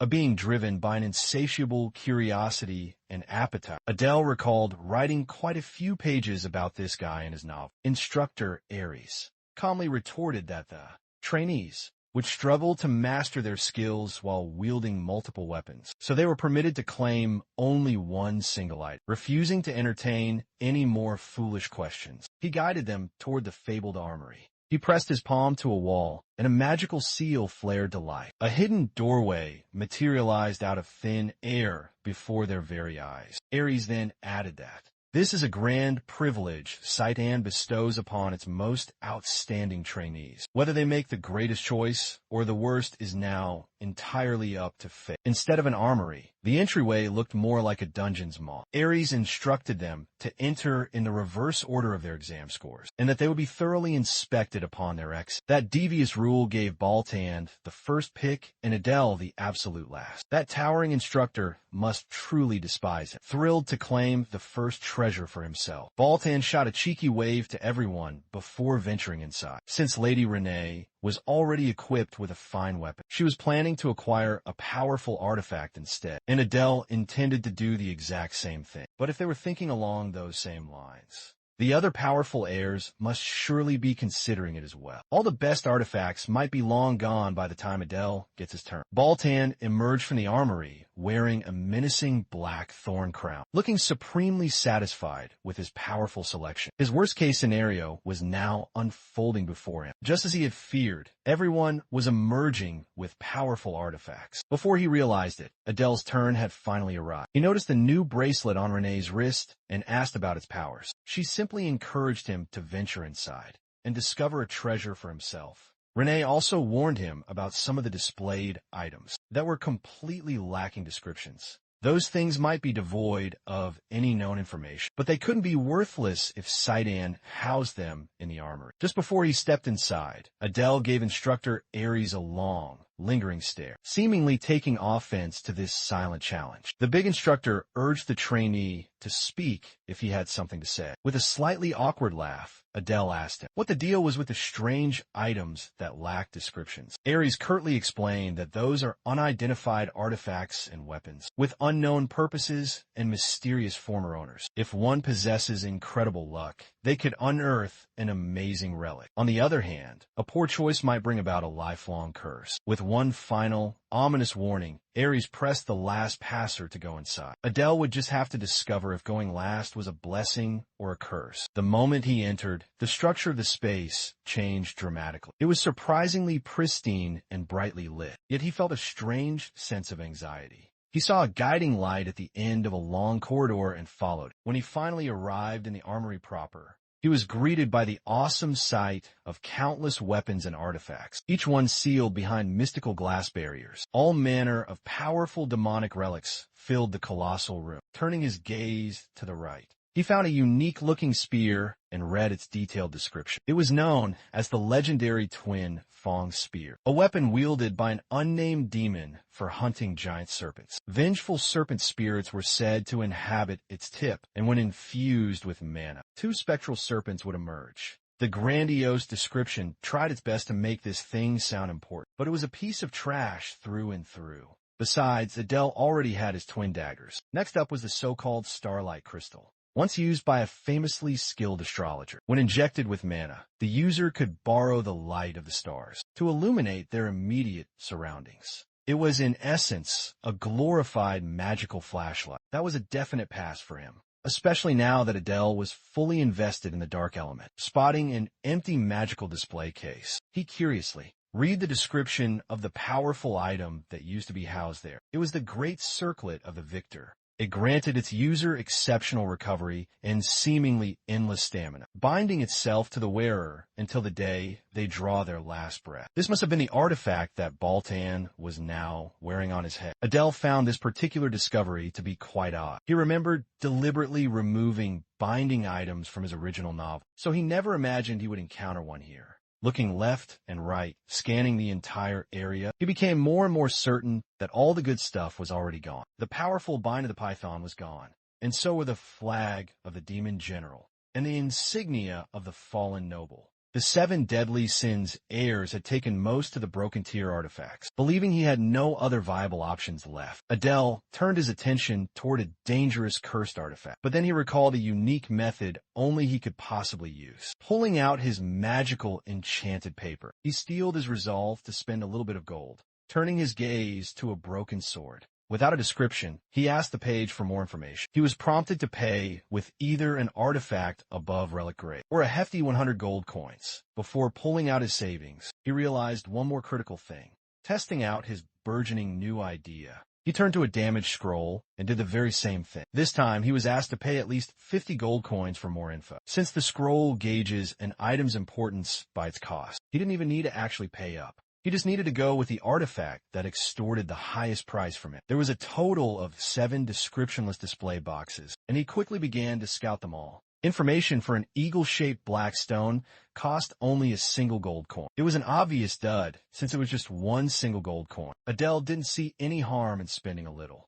He was then met with the eagle stone's function. It exchanges the owner's good fortune with someone else's misfortune. In other words, it was utter trash. Adele quickly continued prospecting the rest of the unknown relics. Some intel cost 100 gold, and some were in the 50s. None of them seemed to be overwhelmingly broken, with only 2 more remaining to go. He finally found one that cost an incredible 300 gold coins, a single shoulder pauldron. The page estimated its power to be at least a mythical grade artifact. This one single item put all the other artifacts, picked by the powerful heirs, completely in the dirt. Just as he was about to pull the trigger and choose the pauldron, his attention was inexplicably drawn to the last descriptionless item that he had yet to scout. He felt the strange sensation of being watched, even though he was completely by himself. The final artifact was in the form of an unassuming, simple necklace. Something told him that his own sharp senses were tingling, so he pulled out the magical enchanted paper and asked for more information about this strange accessory. The page began to glow with a brilliant light as it flew on its own, emanating a blinding, powerful light. The cheap paper then displayed a single, shocking sentence in response. You must offer a god. This thing, it had to be at least legendary grade. If it truly demanded a god as a sacrifice, just when he thought he was completely doomed, he had been blessed by fate instead.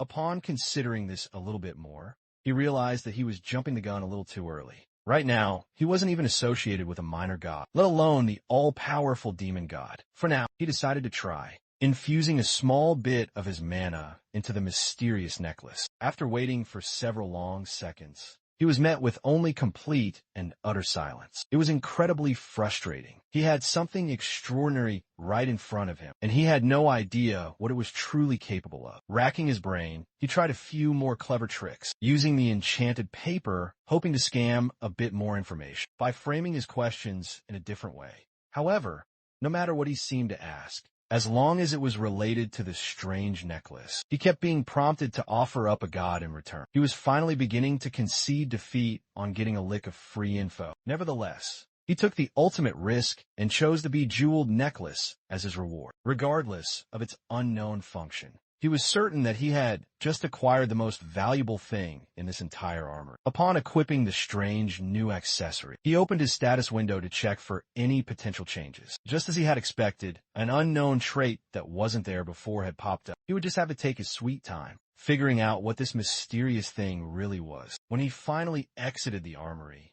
Instructor Aries questioned him about his particularly odd pick. He truthfully explained that he had chosen an item without a description. When asked if he had possessed any insider info, he honestly answered that he did not. Technically speaking, that wasn't even a lie. Adele just couldn't think of a decent reason why. This instructor seemed to hate him so much. Finally, the big guy conceded that he might be a little bit suspicious, but he ultimately had to trust the words of his cadets. He turned to the freshman frontrunners and advised them all to take good care of their chosen artifacts, for they could one day be their very lifeline. Adele scanned the large room and saw the figures that would one day lead the entire demon world. They would receive tons of investment and support in the future, for sure. If he could just siphon a small bit of that resource for himself, he would be more than satisfied. Upon their dismissal, the hidden door to the fabled armory vanished without a single trace. With the exams now fully wrapped up, it was time for the lady and her guard to head back to their dorm. Before they could leave, however, someone stopped Adele from taking another step. The smiling Baltan came up to him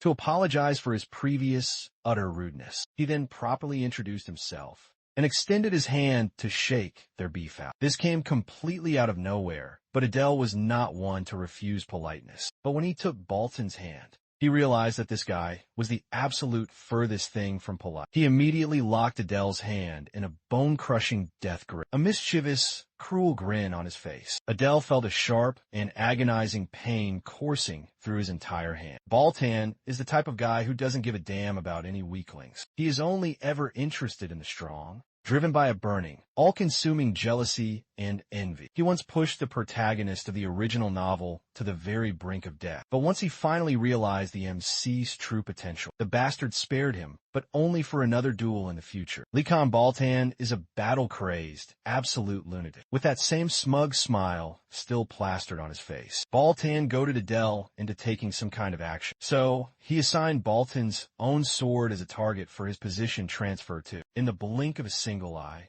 he exchanged positions with the very blade, tapping the bastard's shoulder. The test had just ended, so Adele was not in the mood to placate a spoiled young master's childish whims. Besides that, his handshake had nearly crushed all of his bones. In response, Baltan laughed with pure, unadulterated amusement. Seeing Adele's unique ability only served to stoke the lunatic's insatiable fighting spirit. Now, he wanted to fight him to the death. Before things could escalate any further, Lady Renee stepped up to stop the raging psycho. Emitting her own bone-chilling, powerful aura, she warned Baltan that she would be joining the fray if he continued on with his reckless antics. Finally, the lunatic reined his powerful aura in. As much as he truly loved to fight, taking on two powerful opponents at once would be a bit much. He didn't want to risk any injury before school actually started. Besides, there would be plenty of future chances to draw each other's blood. This maniac really was completely crazy. He claimed he didn't want to get injured, but he was also down for a fight to the death. Adele couldn't get a clear read on Baltan just yet. For now, it was time to make his swift exit with the young lady. Despite all of those intense shenanigans, Adele couldn't help but look forward to his new life at Sidon. Back in their hotel, Adele woke up feeling completely refreshed. In the morning, Bro was casually showing off his perfectly toned body, just to flex on the rest of us mortals. He felt much better, and he was getting stronger day by day. Excited, he pulled out the new uniform that Sidon had sent over to try on. After putting on the standard black pants and a patched black blazer combo, he was genuinely surprised by how comfortable it actually felt. They were not allowed to wear anything but these uniforms for 3 whole entire years. But at the very least, the uniform itself was quite practical. Wanted to see Lady Renee in her new uniform. He hurried over towards her room and gave a light knock. Upon confirming that it was, in fact, her guard, Renee opened the door. Adele was taken aback by how pretty she looked. In the classic new blazer and skirt, illuminated by the warm sunlight peering in through the windows. He couldn't help himself but verbalize his sincere compliment, making the young, powerful lady blush profusely. She might be cold-blooded with a blade in her hand, but her cute, adorable side was seriously killer, too. Since Adele had a rare day off, he was planning to walk around the vast city for a bit. He bowed and advised that she get some well-deserved rest, but was stopped just before he could leave. Red-faced and bashful, she asked if he was forgetting something. She reminded him that he was on a day off as a student, but not as her personal guard. He had totally forgotten about his primary job. After getting too excited at the very thought of resting all alone to compromise, she would simply join him on his walk around the city after she changed her clothes. Just like that. His entire planned day off went up in a puff of smoke. His sorrow was quickly erased by the sheer liveliness of the city. With how incredibly clean and peaceful it was, it was hard to believe that the Great War had taken place just 10 years ago. Reconstruction was still ongoing in all of the outer regions. The humans may have won the war, but they had ultimately failed to fully take the demonic capital. Gently tugging on his sleeves, Lady Renee innocently pointed to a bustling street food stall, eager to try some of their wares. The meat glistened as the intense heat brought it to the perfect color. It was a delicious skewer of seasoned buck and various vegetables. Curious if it tasted at all like chicken, Adele ordered 2 skewers for himself and the lady. As soon as they each took their very first bite, the pleasant and savory flavor uplifted both of their moods. Adele was amused to see the normally stoic Renee making such an absolutely adorable expression. Maybe she was finally starting to open up to him. Bit by bit, the two of them continued to stroll around the city square while happily chatting with each other. It had been a very long time since Adele had had a real break, and this would probably be the very last one he would ever have. Eventually,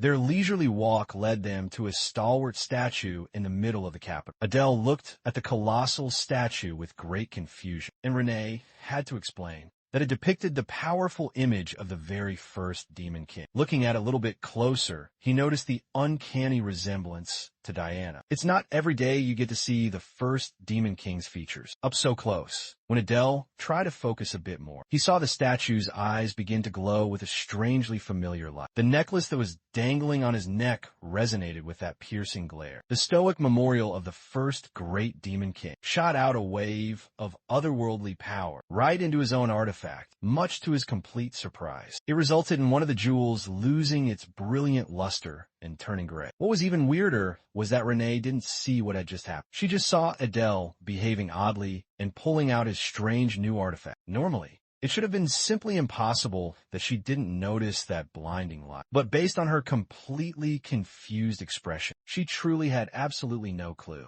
He remembered the magical page asking him to offer a god for information. Now, he had just discovered something incredibly significant in the most unexpected place. He was now certain that this mysterious artifact was somehow connected to the very first Demon King, firing him up to investigate it even further. With that, their leisurely walk around the city had now concluded, with Adele now bursting with unbridled curiosity. The very next morning, they headed straight to Sidon for the grand entrance ceremony. The headmaster and all of the instructors stood upon the stage, facing around 100 new incoming students in the grand auditorium. Adele could overhear the freshmen calling the powerful headmaster a little kid, even though she was a terrifying monster who could crush them all without even lifting a single finger. Some of them even found her to be cute. They were calling a small child who was covered in tattoos cute. Some of Adele's new batchmates needed to have their hard drives investigated. Suddenly, she shot a sharp, piercing glare in the direction of the scandalous students. Adele made a quick mental note of the possibility that she could actually read minds. With instructor Aries' powerful shout that shut everybody up, the grand entrance ceremony officially started. The headmaster then gave a run-of-the-mill generic speech, and the atmosphere in the room quickly settled down. With the opening speech now out of the way,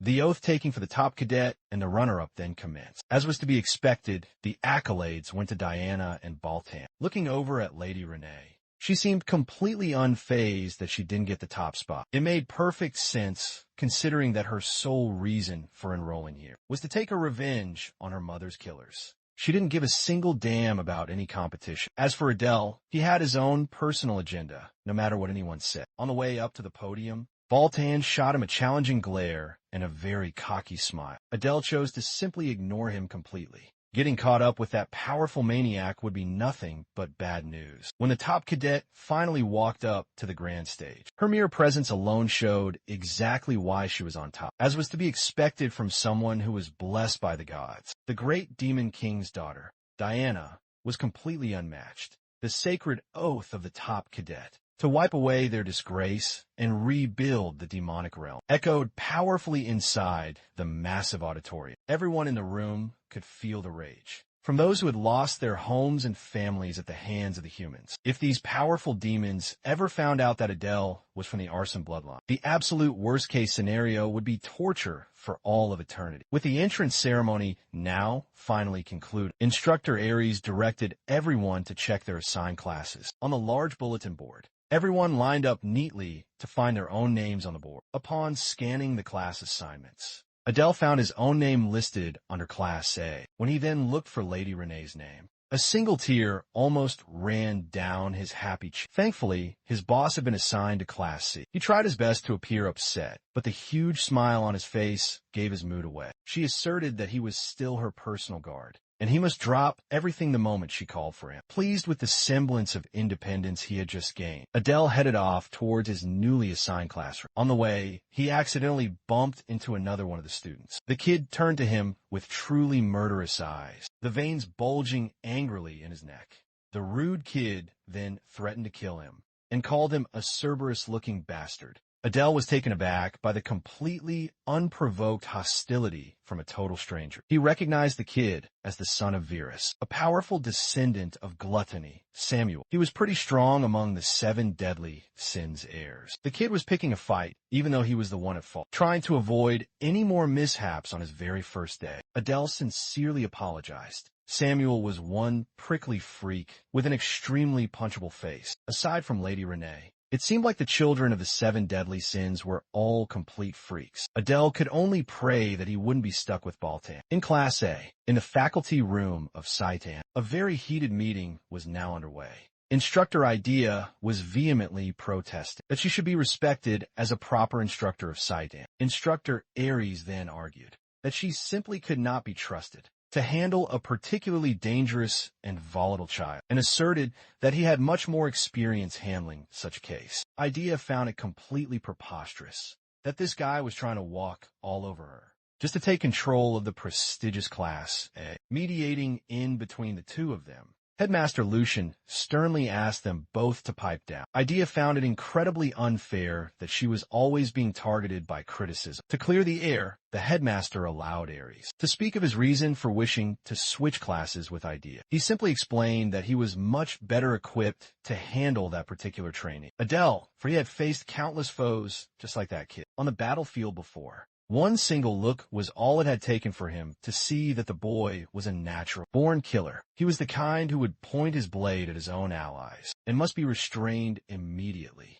The other instructors thought he was overreacting to a mere half-demon boy, significantly weaker than the children of the powerful 7 deadly sins. Aries argued that raw, destructive power doesn't define true strength. Adele's boldness and calmness were no less than the best of the heirs. This was why he wanted to take over Class A, which was to keep a very close eye on the volatile cadet. So, in the end, he was simply stating that Instructor Idea could not be trusted to handle one single standout training. Aries was treating his own colleague like a small child. Hearing this utterly useless chatter, the headmaster sighed. She leaked a little bit of her powerful aura, forcing the bickering instructors to shut the hell up, while she understood Aries' legitimate concerns. Switching the class advisors now would do much more harm than good. However, she also recognized that being a bit more cautious would not hurt. So, she simply tasked Instructor Idea to pay special, close attention to the Adele boy. With that, the meeting was finally concluded,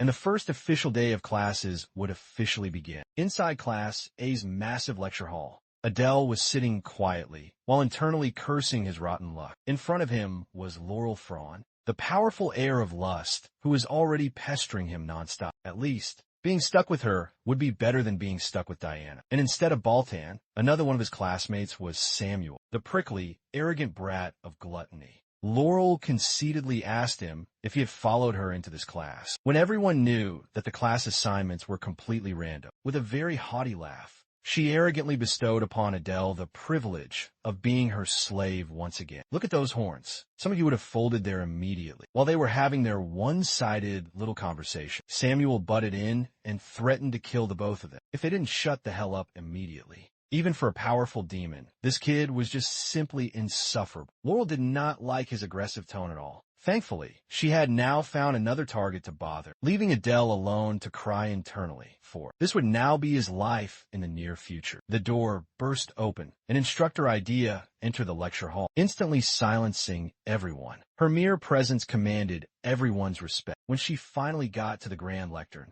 Instructor Idea introduced herself to the new cadets of Class A. She also added that people knew her more commonly as the Legion of Calamity. That nickname goes hard, I'm not gonna lie. The students all murmured amongst themselves upon hearing her fearsome moniker. She was famed to have slaughtered 10 to 30,000 humans at the Paulus River, all by herself. Adele liked what he was hearing. With such a powerful and strong mentor, his own chances of survival should improve by a lot. With the introductions now done, she segued into how their classes would progress in the coming days. It was quite simple, actually. She would be in charge of teaching them all advanced hunting methods. Of course, they wouldn't be hunting mere animals or demonic beasts. They would be hunting. One of the main reasons why cadets flocked to Saidan. They would be learning how to properly prey on humans. Adele maintained his calm poker face upon hearing such a thing. Instructor Idea would be solely responsible for all of the hunting classes. Magic and weaponry would be taught by other, more capable instructors. On top of all of that, she would also be in charge of their basic stamina training. For their very first class, being cooped up inside a stuffy classroom would not suffice. They needed to go to the official training grounds.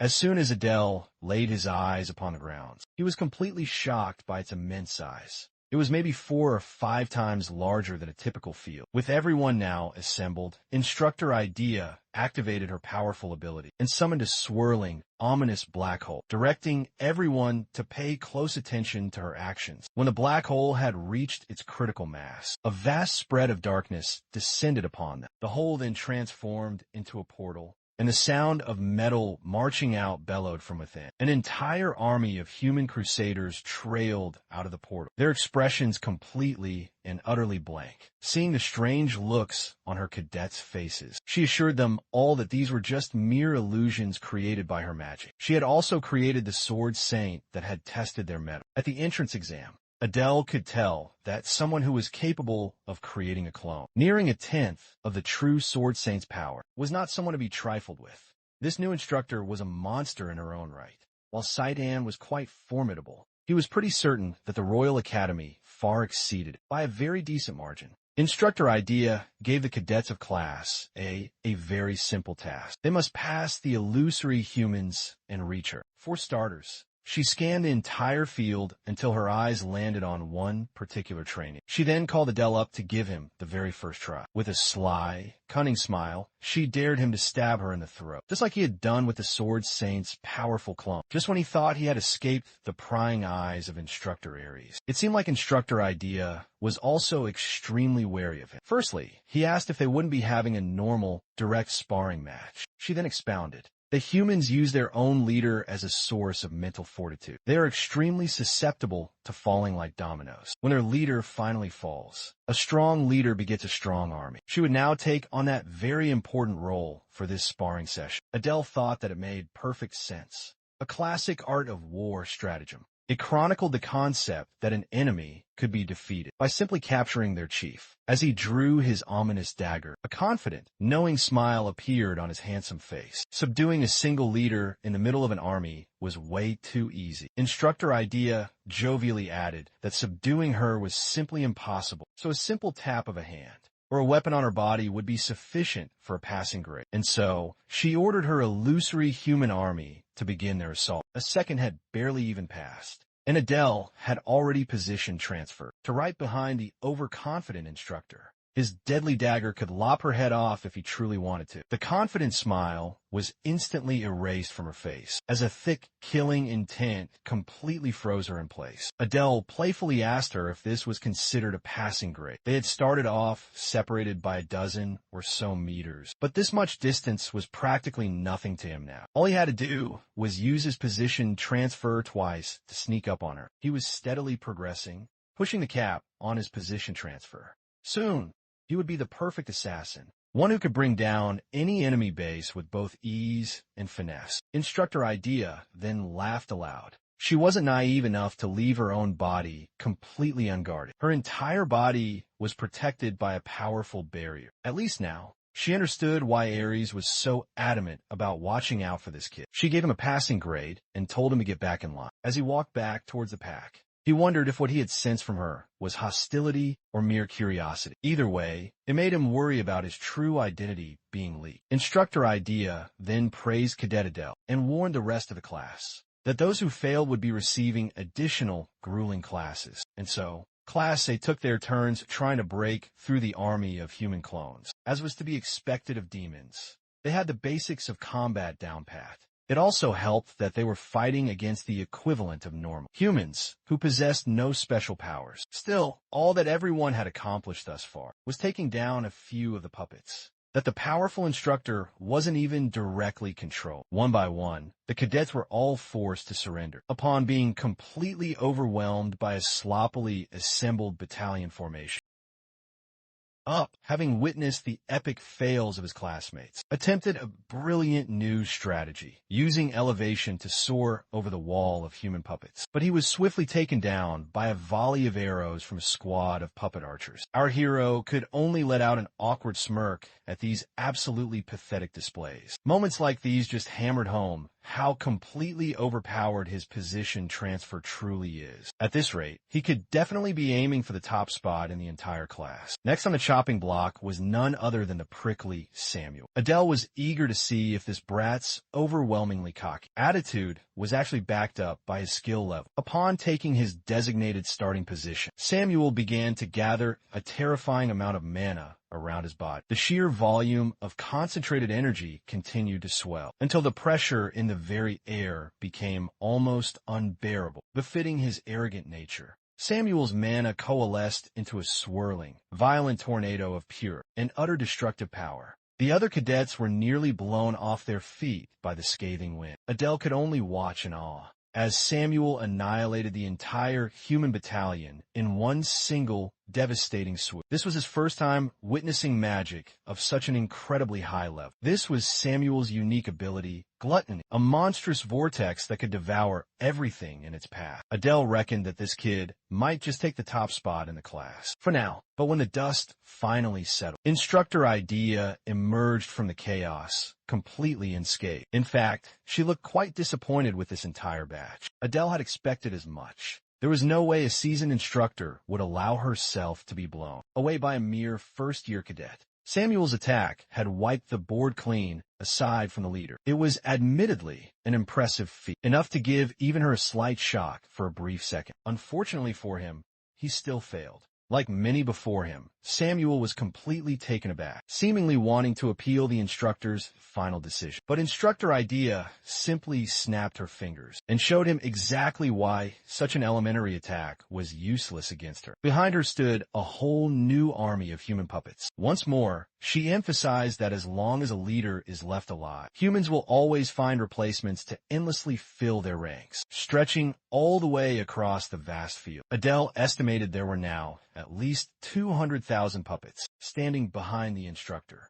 All Professor Idea could say was that Samuel's magic was impressive, but only for a fledgling first-year cadet. The prickly Samuel knew better than to argue back, so he simply scoffed and stalked back to the pack. Adele was quite surprised that the kid could take such a harsh result, albeit with a face full of bitter discontent. When their eyes crossed for a brief second, Samuel felt his rage begin to boil over once more. The kid's overconfidence in his own ability was the root of his failure. If he had focused all of that immense power on the true target, he could have passed this test without any real issues. The initial assessment of the class continued as Idea called upon another one of the cadets. A high and mighty laugh bellowed out from the crowd. Laurel Frawn then stepped up to the plate, excited to finally get her turn in the bright spotlight. The other cadets were all certain that she would pass. It was only a matter of how she would stand before the puppets, calling them pathetic minions who dared to block her path. Her arrogant words did not elicit the powerful response she was hoping for. Nervously sweating, her haughty words suddenly stopped coming. Seeing that she couldn't use her abilities on the emotionless puppets, she desperately tried to think of a way out of this huge mess, just as Adele had expected. The heir of lust isn't the type to get her own hands dirty. During the entrance exam, she had used her own teammates as crazed minions while staying at the back, barking out orders like some kind of queen bee. She was practically harmless without her own minions. Desperate and searching for a solution, she turned her attention back to the flock of observing cadets and locked her gaze with none other than Adele. With pleading eyes, she desperately asked for his help, but still had the audacity to refer to him as her slave, completely unaware of their bizarre, one-sided dynamic. The entire class began to silently discuss what they had just heard. Adele wasn't planning on helping Laurel out in the first place, but after that, he most definitely would not.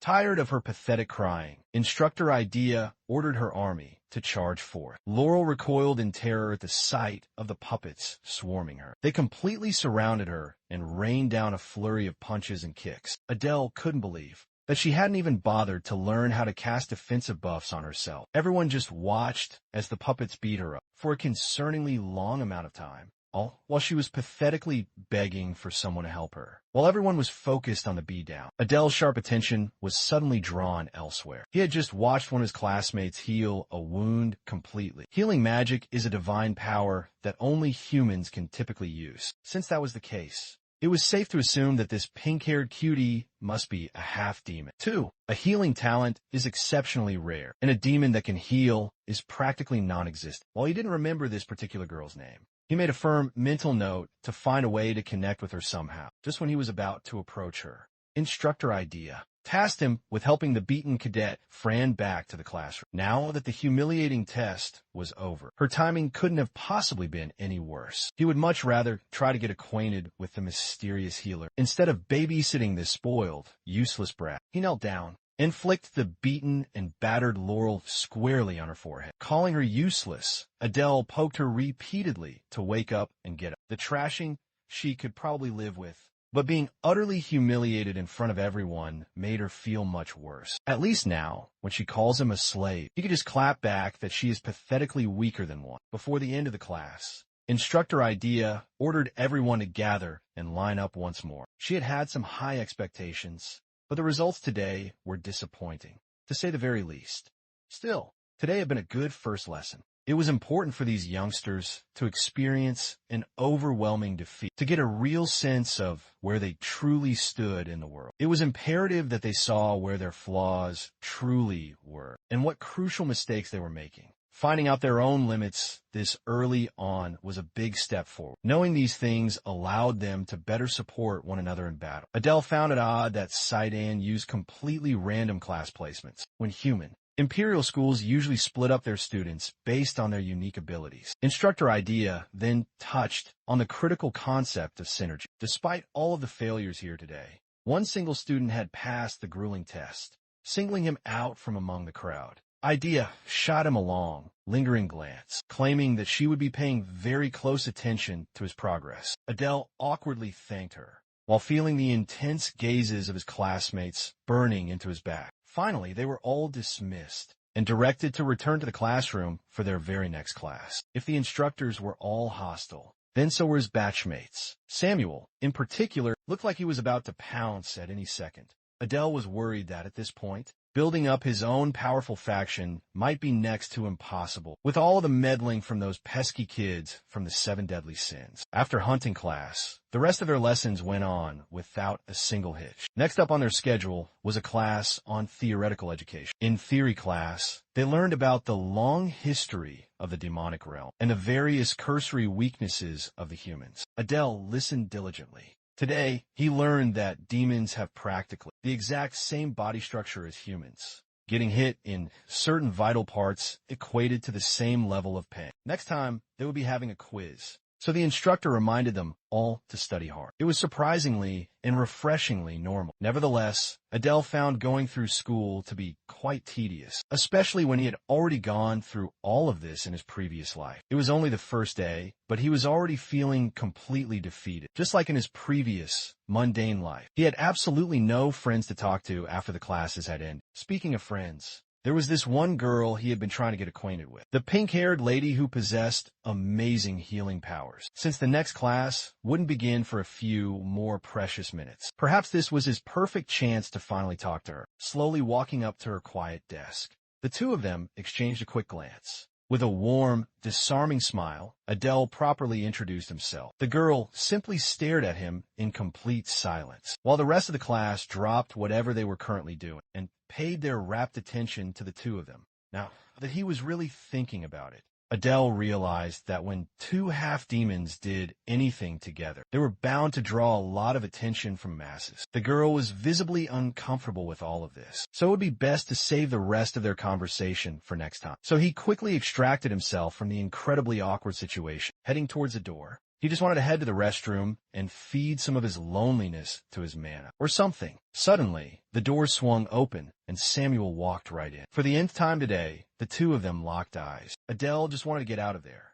Yet, this prickly brat looked at him like he was lower than actual garbage. Trying his best to keep the status quo, Adele reluctantly deferred and made way for Samuel to go in first. As the angry kid passed by Adele, Samuel scoffed and murmured about how he was a truly nauseating, low-class creature. Everyone has a bottom line. Adele had tried his best to stay out of trouble all day long, but he had finally reached his absolute limit for this bullshit. He turned his head and sarcastically praised Samuel's esteemed family, seemingly touching on a very sore spot. Samuel unleashed his stinky, foul aura and asked him to repeat what he had just said. Doubling down on his insult, Adele praised the gluttonous family for producing absolute, utter garbage that could somehow walk and talk. Those words pushed Samuel right over the edge. Though, to be completely fair, it doesn't take very much to provoke him into an unbridled rage. Unlike Baltan, who knows exactly when to push and when to pull, this dumbass could not control his pure, unadulterated hatred and hostility. If this kid was going to get in the way of Adele's grand plans, then it would be much better to just take him out of the picture right now. Samuel contorted and shaped his mana all around his body, forming a menacing, spiky armor. Adele remained completely unfazed. He figured that he should be able to get away with blowing an arm off if he just framed the ensuing incident properly. But before the two of them could finally collide, the instructor for their very next class had already arrived without anyone even noticing. After dispelling their raging, powerful auras, the slick-backed, glasses-wearing instructor smiled kindly and ever so politely. Both Samuel and Adele hadn't even sensed the new instructor entering the room. With the instructor now breaking up their fight, Samuel dutifully deactivated his formidable power. Well, that's because it was turned off by force. The new instructor not only appeared completely out of nowhere, but he had also dispelled all of their talents within an effective radius. With that settled, it was now time for the bespectacled educator to introduce himself. For that, all of the students were required to return to their seats. Samuel annoyedly clicked his tongue, and Adele was surprised that the mad dog had accepted the situation. With just a mild annoyance, he walked back to his own seat. As the rest of the noisy class quieted down, the instructor enthusiastically introduced himself as Robolt. Is ChatGPT teaching magic now? Now it all made sense how this strange man had dispelled all of their magic with seemingly no sweat. To become an instructor here at Saitan, one must be exceptionally highly skilled. In any kind of fantasy world, the first thing that often comes to mind is magic. When Adele was still a famous novelist, he hadn't written magic as some kind of innate talent or latent trick. It was something entirely and completely different. He was partial to seeing magic as a skill that was much closer to being something one could improve with diligent hard work. Depending on your perspective, it could even be seen as a form of academic pursuit. Instructor Robolt started off his lesson by giving his students one single concept that they must all carve into their minds. The fundamental concept of attributes. The core elements of magic are earth, water, wind, and fire. 4 base elements, plus the much rarer darkness and light magic. And you have 6 total basic magical attributes. Most people possess just one, but Adele could feel that he was attuned to 2 of them. The bear's family was definitely inclined to the darkness attribute, but he wasn't quite sure what the arson family had practiced. Today's lesson would be a quick and relatively easy one. The cadets would be identifying the attributes of their own mana through a very simple test. All they had to do was place their hands upon a magical orb, and the subsequent change in color would reveal their true affinity. As the students all sheepishly fell in line for the simple test, Adele decided to stay back and observe them first. The very first one in line went up to the front, the nervousness clearly apparent on his face. When his own palm made contact with a magical orb, it projected a brilliant crimson hue, indicating the powerful fire attribute. Next was green, a sure sign of the wind attribute. Everyone had their turn, and the class had a surprisingly diverse lineup of various elemental affinities. Since the process was both fast and highly efficient, it did not take too long before it was finally Adele's turn. Instructor Robolt then called him up to the front of the line, and unlike with the other various students, he already knew Adele by his given name. Aside from that particular oddity, he was given the same instruction as the rest. When his own palm made firm contact with the orb, it unleashed a powerful dark aura with a faint glint of pale light. Just like everyone else in the packed room, the instructor was completely taken aback. Robolt took a much closer look at his own ball and gasped at the extremely rare and strange phenomenon. Half of the light was pitch black, and the other half presented a strange gray color. Logically speaking, black often signifies the darkness attribute, usually only found in high-ranking, powerful demons. But a gray hue was completely new, even to the knowledgeable instructor. Well, he wasn't entirely unfamiliar with this particular spectacle. As far as he knew, gray light represented the chaos attribute, the attribute of magic that defies the very natural order of things. A real, true outlier. Aside from what it was called, the instructor didn't have any more information about anything else. Adele, on the other hand,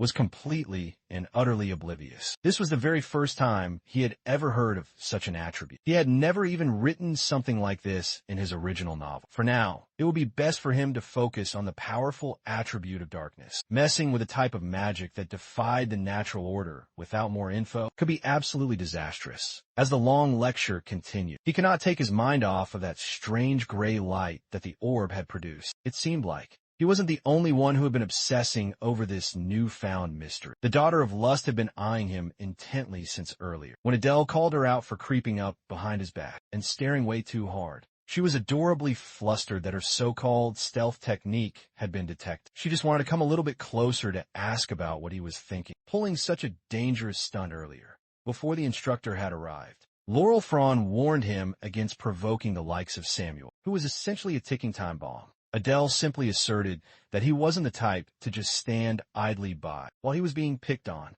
without any good reason. Laurel almost cursed him out for messing with someone from one of the most notoriously powerful families in the entire demon world. He argued that outside forces couldn't interfere with Satan's private business, so one's status didn't really matter here. But that was not the point that Laurel was trying to make. This matter wasn't just about some demon versus demon, innocent scuffle before spilling some highly privileged information. Out of her own frustration, Laurel stopped herself and let out a sigh. All she could give Adele at this point was a single piece of advice. Adele must be very careful from now on and always watch his back. He reckoned that.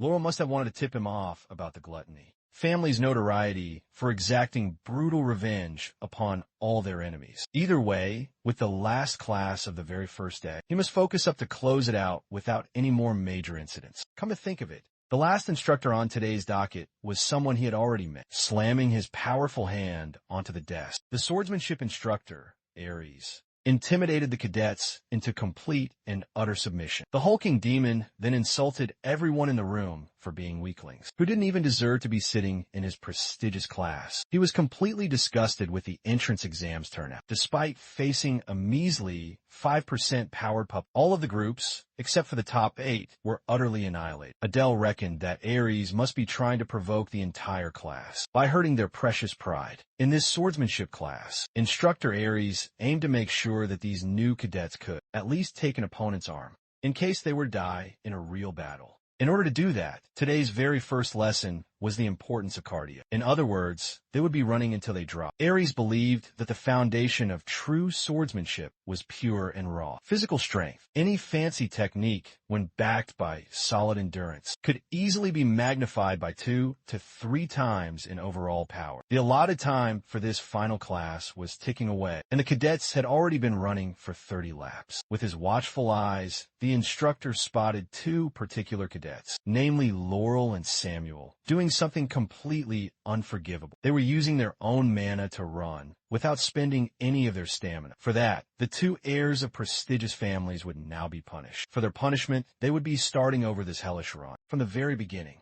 Adele was pleased with how those arrogant, rich kids were being dealt with for using such cheap tricks. Back in his day, he had had to beat down fully trained knights after possessing a new body before escaping to the treacherous demon world. Finally, Instructor Aries gave the much-awaited signal to conclude this diabolical class. Of course, only those who had completed all 50 laps could proceed to their assigned dormitories. Those who did not finish in time would have to take extra, grueling lessons. Today had been no joke, but Adele had miraculously gotten through it with only minimal trouble. After freshening up, his next and final stop was the dorms. His first day had been surprisingly exhausting. All he wanted to do was to find his room and immediately lie down. Unfortunately for him, Lady Renee found him while he was walking on the way to the dormitory. She looked like she had a serious bone to pick with her so-called bodyguard. Swiftly regaining his own composure, he asked his boss what was up now. When he asked about her first day of classes, she responded with only a despondent, heavy silence. He wondered if someone had somehow offended Renee in her class or something. Before he could inquire any further,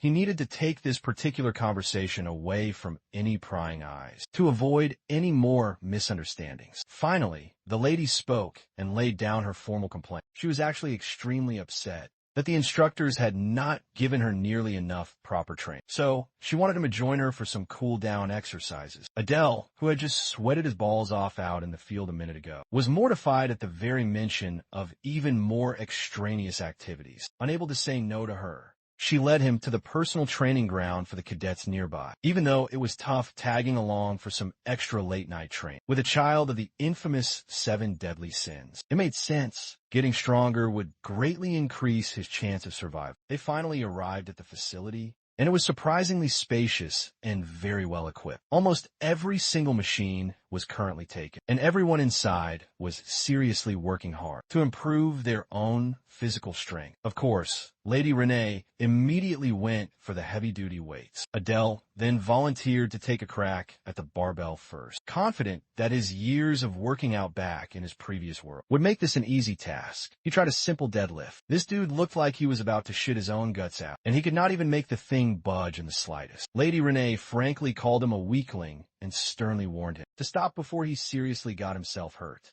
He must have completely forgotten that the original Adele Arsen had spent his entire life confined safely indoors. The lady then grabbed the same barbell that he was straining so hard to even move, and did a perfect overhead press in her pristine school uniform, without even breaking a single sweat. She had the ultimate sleeper build. In terms of pure, raw strength, Adele was currently miles behind this powerful girl. He needed to work much harder and get some real meat on his bones. The cool-down exercise she had dragged him into stretched on for a non-stop 2 hours, before Renee reluctantly agreed to finally stop. It was about time to pack it up and head to the dorms. Overall, the tail end of Adele's very first day was one gigantic training montage. Curious about his current personal gains, he decided to take a quick peek at his status window, while Renee was busy changing her clothes. Well, he was still a chaotic half-demon with plenty of various traits, a position transfer talent, and a mana count of 1. 3, 2, 1.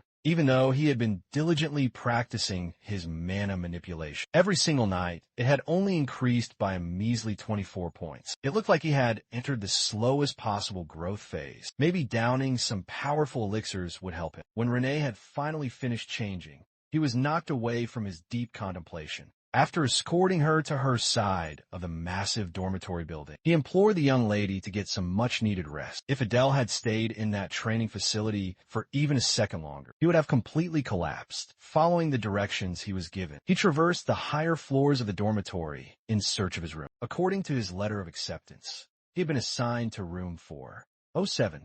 Upon arriving at the 4th floor, A long row of ornate doors stretched out before his very eyes. Standing before the one that had his own room number on, Adele wondered what kind of roommate he was about to be bunking with for the entire year. He solemnly prayed for someone with a good and decent character, a potential powerful ally, if you will. He was about to meet his potential first friend in this strange demon world. He felt a little bit giddy as his own heart raced with pure anticipation. Adele opened the door with a warm smile and a polite, friendly greeting, but he stopped his own words midway through.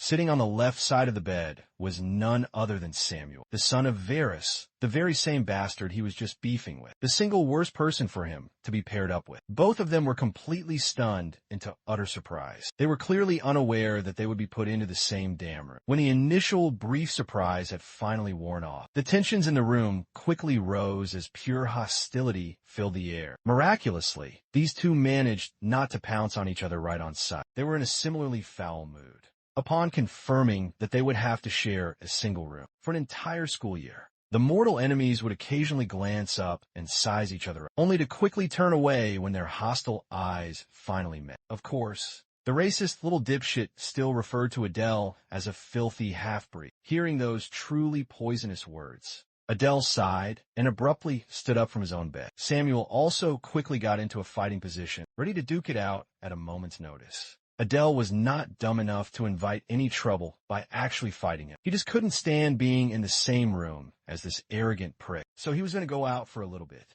Before opening the door to make his swift exit, he forebodingly wished the little dipshit a quiet rest. Based on the dark, heavy circles under his eyes, Samuel didn't look like he got much sleep in the first place. After walking out of that incredibly prickly dorm room, Adele walked on, carrying his heavy frustration. He would just come back when the angry prick was finally asleep. How could a guy who wasn't even a descendant of wrath be so utterly consumed with such seething anger? Samuel was supposed to be the descendant of gluttony, right? With his train of thought now in complete disarray, Adele found himself wondering about this chaos magic affinity of his. Questions about this unknown mana attribute now nagged at his own mind. Maybe he should ask his information paper if they knew something more about it, but if they had any real leads. Surely Instructor Robold would have already shared it with him, or he would be learning of its power through powerful inscriptions right now. Besides, obtaining any new information would cost him a lot of money, and he was currently as broke as the one watching this very video right now. For now, the best use of his time was finding a secluded place to train his mana. Technique. While he was wandering the nearby woods of Saitan, he spotted a singular lone sparrow. The little fellow was rather cute, but there shouldn't have been any kind of critter around this entire place. Adele sharply took note of this very peculiar oddity. With a stoic, emotionless poker face, he turned away from the small bird and went on his own way. When he had finally finished his mana training, the sun had long since set, and the dark, quiet night had set in. Opening the door, Adele found his hateful roommate sound asleep in his bed. Luckily, he wouldn't have to deal with any more of his bad vibes. Absolutely and completely exhausted, he hopped into his own welcoming bed, feeling as though he was about to pass out at any single second. Still, he wanted to squeeze in every single second of training he could possibly get, and that included the few minutes right before bedtime. As soon as he finally closed his tired eyes, his exhaustion took over and knocked him out completely cold. Upon sensing that the hated half-breed was finally asleep, Samuel got up from his own bed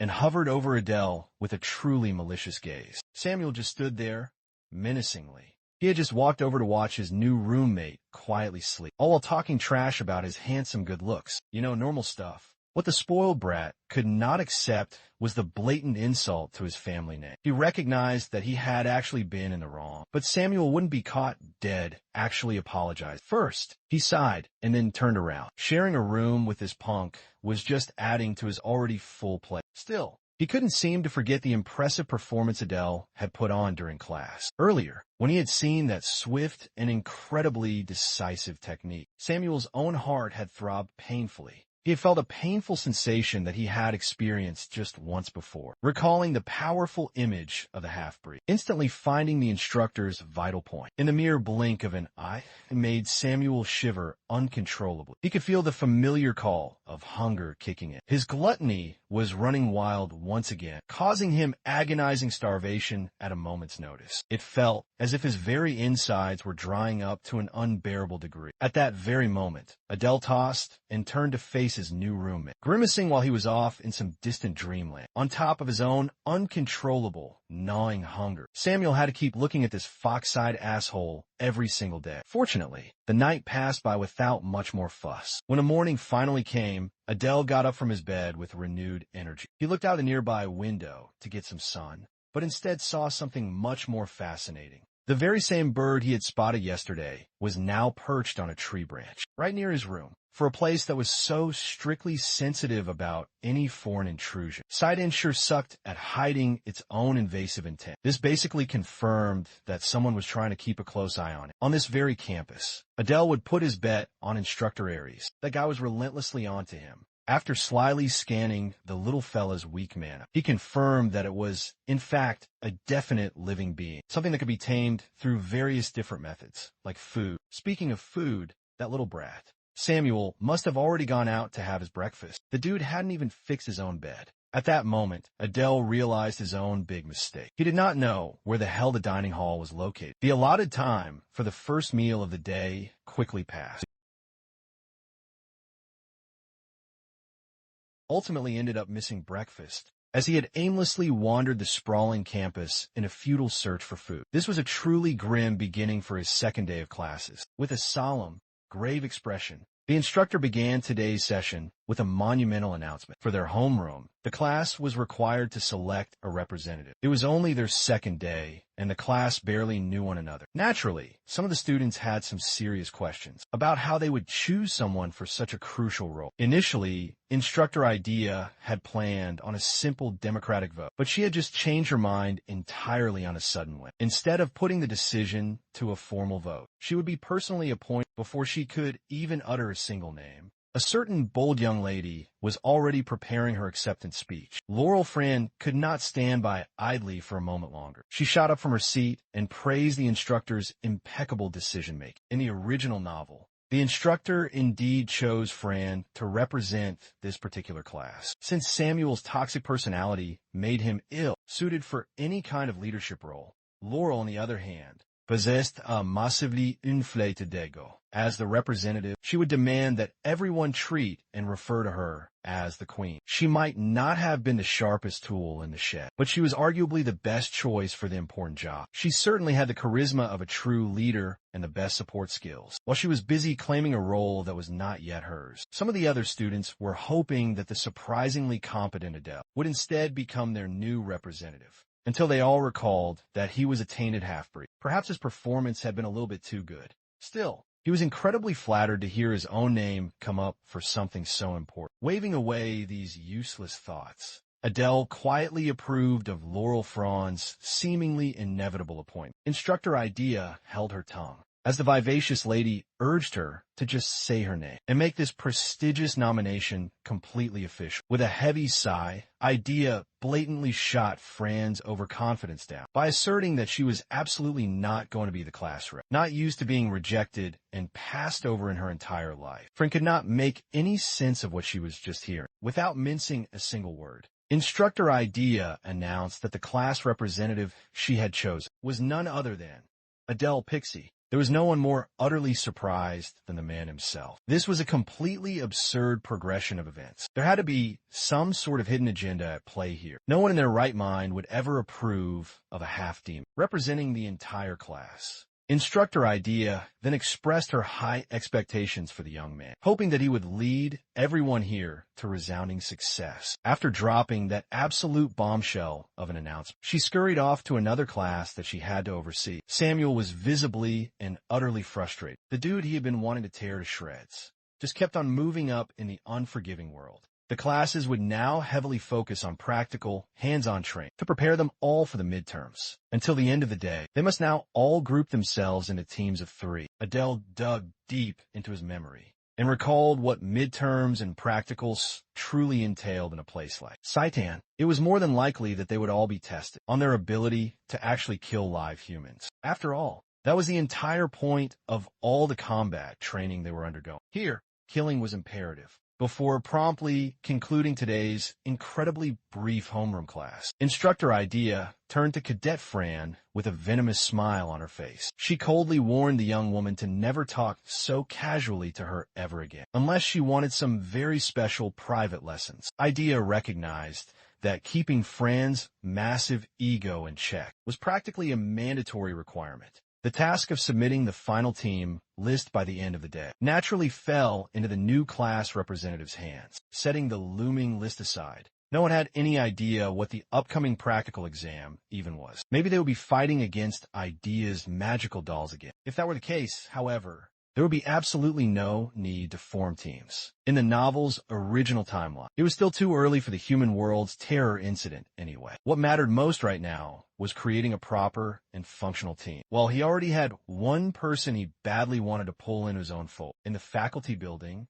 one of the instructors was marching down the long halls, like he had just heard the worst news of his entire life. Instructor Aries looked like he was ready to bitch slap anyone who was brave enough to stand in his path. Without even knocking, he barged straight into Idea's office, with his voice at full volume and his tone openly hostile. Seeing how calmly Idea responded, it was safe to assume that she had already been expecting this very visit. It had been a while since she had seen this particular dude looking so serious. It was actually kind of amusing for her. Aries came out swinging with his angry inquisition about her selection of that dangerous kid as the new class representative. The shocking announcement had been made just a few short hours ago. Aries sure had some efficient eyes and ears all throughout sight in. Instructor Idea vehemently and calmly defended her own choice. She knew all of the implications of what she had just done. This would only be a temporary situation, but she thought that giving Adele authority over Class A was the absolute best course of action.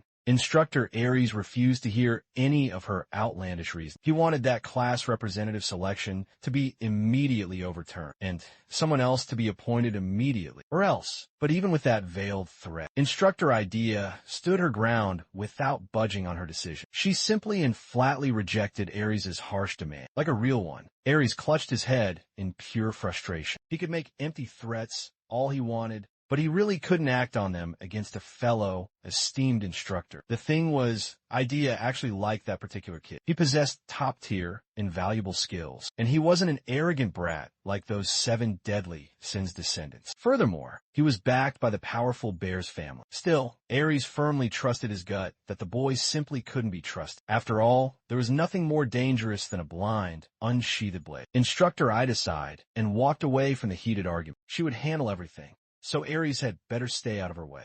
She was supremely confident in her own keen eye for spotting real talent, unable to do anything more about her decision. The big man just stood there, completely helpless. Now, he was regretting not pushing much harder to take over that class. He felt a foreboding premonition about leaving someone so dangerous to a brand new instructor. Most importantly, the kid reminded him of a certain half-demon who had left him with an unforgettable battle scar from a brutal past battle he simply cannot shake off. The eerily similar vibes of that killer to Adele's. While the chances of any blood relation were incredibly slim, it simply could not be overlooked. They didn't even know what motivated that fox-eyed wolf. Aries walked over towards the window and whistled for his little bird. So far, all the reports he had been getting were completely clean. Adele hadn't yet done anything that would raise any serious red flags. Just to be safe, keeping up his surveillance should suffice. For now, he couldn't afford to take his eyes off of such a threat, even for a single moment. Back in Class A's bustling classroom, the cadets had been busy trying to form their teams during the break time. Adele might have been the newly appointed class representative, but not a single living soul had approached him yet.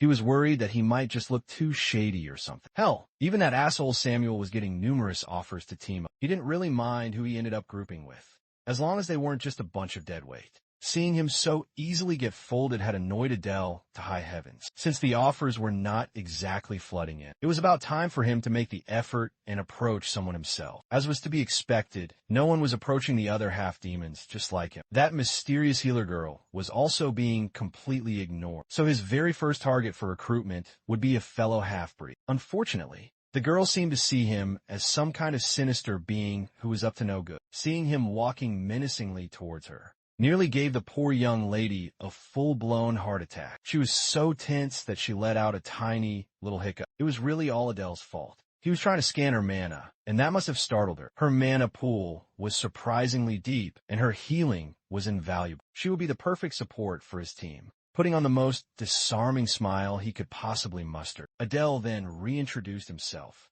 In return, she also introduced herself as the Quiet Luna. Finally, he popped the important question of teaming up. He even sprinkled in his new class representative, positioned to spruce up his humble invitation. At first, she was very hesitant to give him an answer, given how terrified she was of the intimidating guy, and the implications of two half-demons being in one single group. So, he applied a little bit more gentle pressure, reminding Luna that they didn't have very much time left before the list of teams had to be submitted. With a little bit of a push and some slight intimidation, he was able to secure an affirmative answer from her. Just as they were finalizing their new deal, Laurel Friend happened to overhear their entire conversation and inserted herself right in between the two of them. With her perpetually haughty and arrogant attitude, she butted in with her signature over-the-top laugh, as if she was doing the two of them a huge favor. Laurel then offered to take them both under her powerful wings. Adele tried his absolute hardest to reject the insistent, spoiled brat, but to no avail. Meanwhile, Luna was caught between two arguing powerhouses. She then asserted that she still refused to recognize Adele's authority as the class representative, seeing herself as the true leader of Class A. He could tell that this particular girl wouldn't take no for an answer, so he ended up adding a 7 deadly sins descent into his little circle. Adele also appointed her to be the official team leader, with the single stipulation that every single decision must go through him first. It would probably be better to have this kind of a setup when it came to dealing with Fran.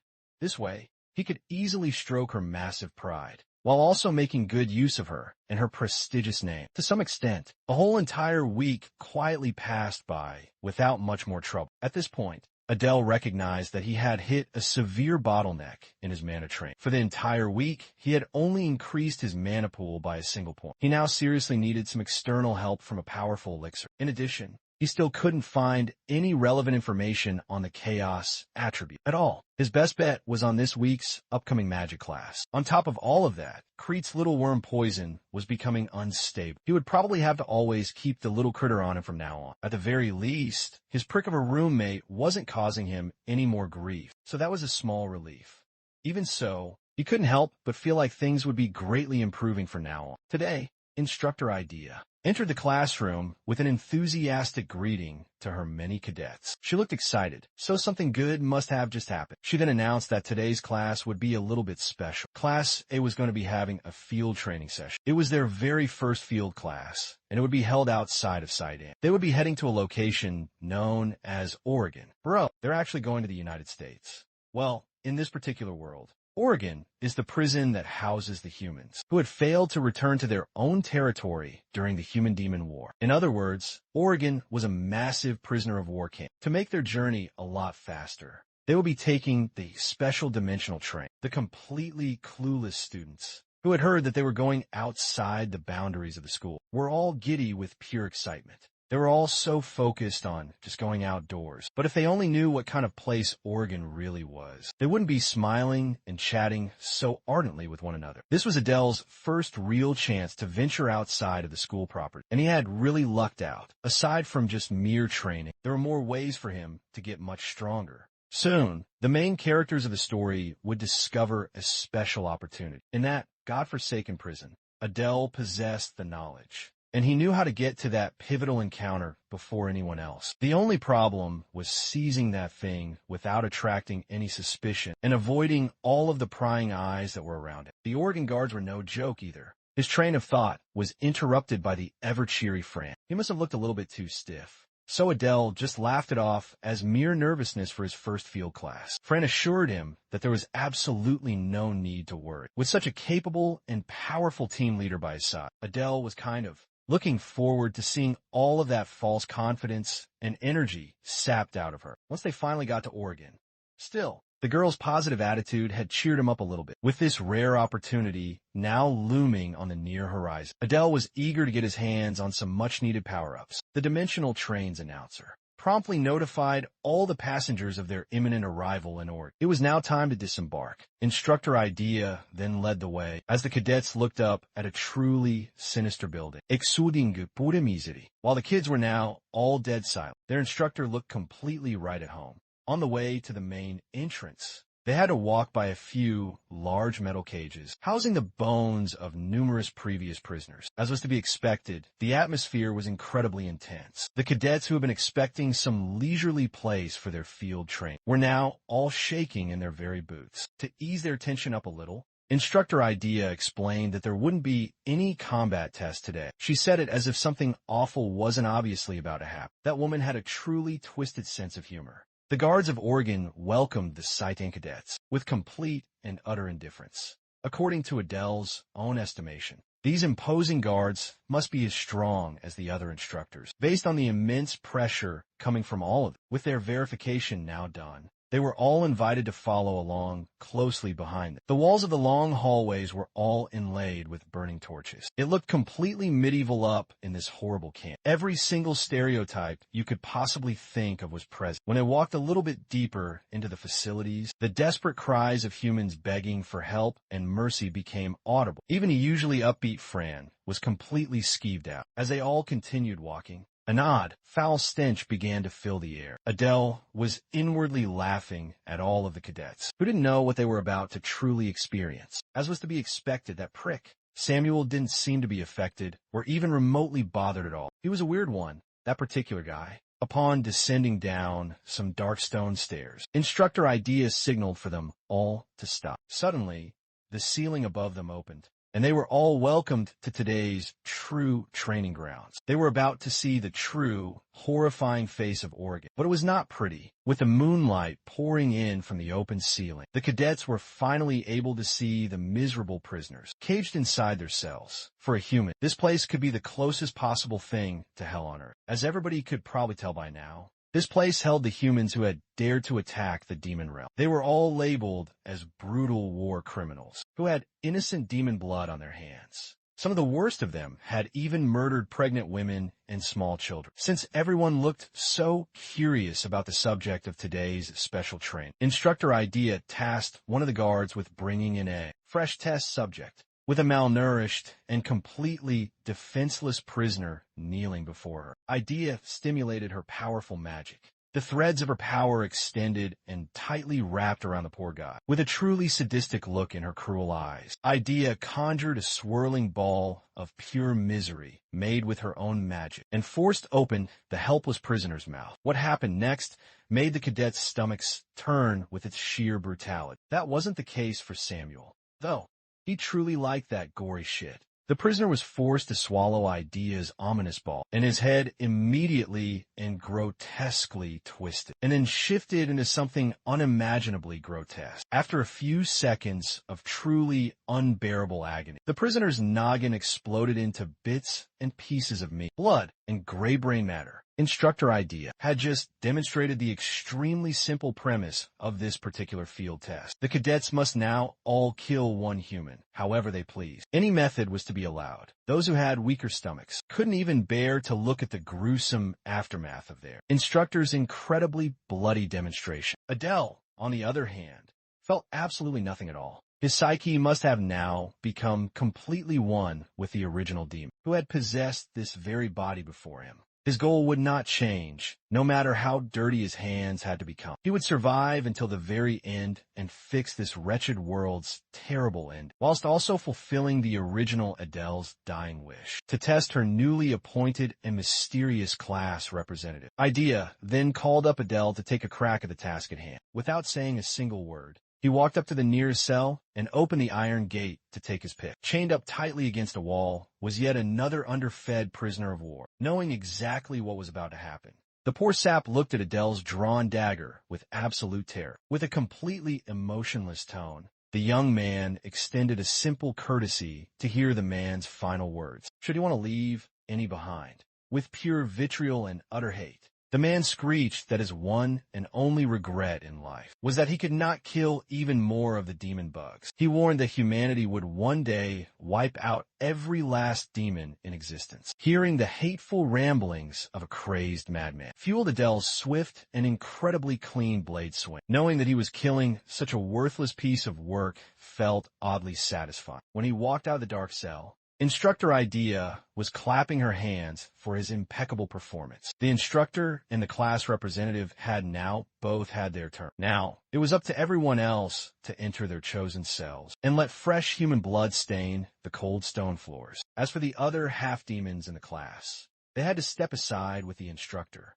for just a moment. Adele watched as Idea led them all to the other side of the facility. He never knew that there was another half-breed in the entire class, other than himself and the quiet Luna. Speaking of Luna, she looked like she was not cut out for this particularly brutal test. You see, Instructor Idea had prepared a few specially designated prisoners for the half-breeds. Instead of killing mere humans like the rest, they must instead take the life of a fellow half-demon. This way, they could prove that they were not traitors to their own demonic blood, like the vile scums in this particular lineup. Seeing the traitorous demons who had joined the human side when the Great War had first erupted, most of the half-breed cadets felt their own blood begin to boil. They had all suffered and had been persecuted because of the disloyal actions of so many. Instead of using a weapon for a much cleaner kill, the other half-demon cadets used their bare fists and feet to beat the ever-living crap out of the imprisoned defectors. Adele watched and listened to the sickening sounds of bones breaking and the helpless pleading on the other side of the dark prison. Samuel led the charge by summoning his gluttonous apparition to completely devour his human prey. Horrible sounds and the foul stench of death filled the air as Luna tried desperately to tune the pure depravity out. Samuel hadn't even needed to kill with such utter brutality, but he was just a real, true sicko. Adele worried that if Instructor Idea saw Luna's complete breakdown from the immense pressure, the poor, sweet girl would be in deep trouble. As for Laurel Fraun, she inquired if using her special abilities to get the kill would count as a passing grade. Instructor Idea gave her the green light and chose a cell for her victim. She then brought out 2 more prisoners and put one of them into a deep, spellbound trance. With complete and utter control, she passed down the final kill order. The puppet prisoner then turned to his own lifelong comrade and strangled the very life out of his own kind. Instructor Idea then gave Fran her passing grade and reminded her to fix what she still lacked over time. The girl didn't seem to lack any latent hatred towards the humans, but she was a lot more fragile than Adele had originally thought. Since they were up against chained up, helpless prisoners, it didn't take too long for everyone else to get their kill. Now, there was only one remaining cadet who hadn't done her part yet, Luna, with a complete and undivided focus on the poor young lady. She must now prove to Idea that she was not a traitor to their own kind. If she couldn't complete this simple training, there would be much broader implications at play. Due to her human blood, all Luna wanted to do was just disappear. At this very point, she slumped down to the ground and cursed herself for being so utterly pathetic. Luna had come all this way to Sidan to avenge her own mother, who had lived a truly hellish life, because of a man who was unworthy of being called a father. But she couldn't even get over her own crippling passivity. Seeing his own teammates struggle, Adele stepped in to offer her some much-needed assistance. He then rolled up his sleeves and swore that she would get through this grueling test with a passing grade. Luna felt incredibly apprehensive, but the young man had already taken out his own dagger to get started. He turned the menacing blade around and placed it firmly in her hands. It might be frightening, but she must now power through her immense fear. With the heavy dagger now in her hand, Adele gently guided its direction with complete and utter finesse. In this current state, all she needed to do was slowly move forward and stab the prisoner's heart. She then closed her eyes and did exactly as she was told. Before Luna even knew it, Adele was already collecting the bloody blade from her trembling hand, while gently patting her head for a job well done. If he had not stepped in when he did, things would have taken a turn for the worse. It was obvious that nothing good would have happened if a half-demon had refused to kill a filthy, worthless human. At the very least, she would have been expelled. At worst, she could have faced a much more painful fate. After helping out Luna, Instructor Idea expressed her displeasure in seeing her own class representative overstepping his bounds, clearly pissed at Adele's blatant tamper. There was no way that Idea would give the girl a pass after such a truly pitiful display. But he reasoned that Idea had laid out the rule that using one's ability to kill a human would net them a passing evaluation. Cadet Luna was the only one among them with powerful healing abilities, something much more suited for a valuable supportive role, and she was far more valuable than most of the other cadets who had passed. By that same logic, Adele was implying that he would gladly abandon the other cadets who had insufficient talent. He stood on business and asserted that he would do just that. Instructor Idea was quite pleased with his ruthless response. Since she liked how bold this new class representative was, she turned the other cheek and gave Luna her passing grade. This time, he was just lucky that Idea was a complete and utter psycho, instead of some traditional, stuffy instructor. If they had had Ares overseeing this particular test, his approach wouldn't have flown at all. When Instructor Idea walked out of the picture, and Adele congratulated her for finally passing, Luna's frayed nerves finally got the best of her, and she fainted. Come to think of it, Luna passing out like that actually worked perfectly for Adele's next plan. It was about time for him to begin the real game, and to seek what he had really come here for. He knew the entire layout of Oregon like the back of his own hand, and there was plenty of time before they had to head back to Sidon, against explicit orders to stay close to the rest of the class. He ventured even deeper into the depressing, dark prison. As was to be expected, the security became much tighter the deeper he went. He needed some lube.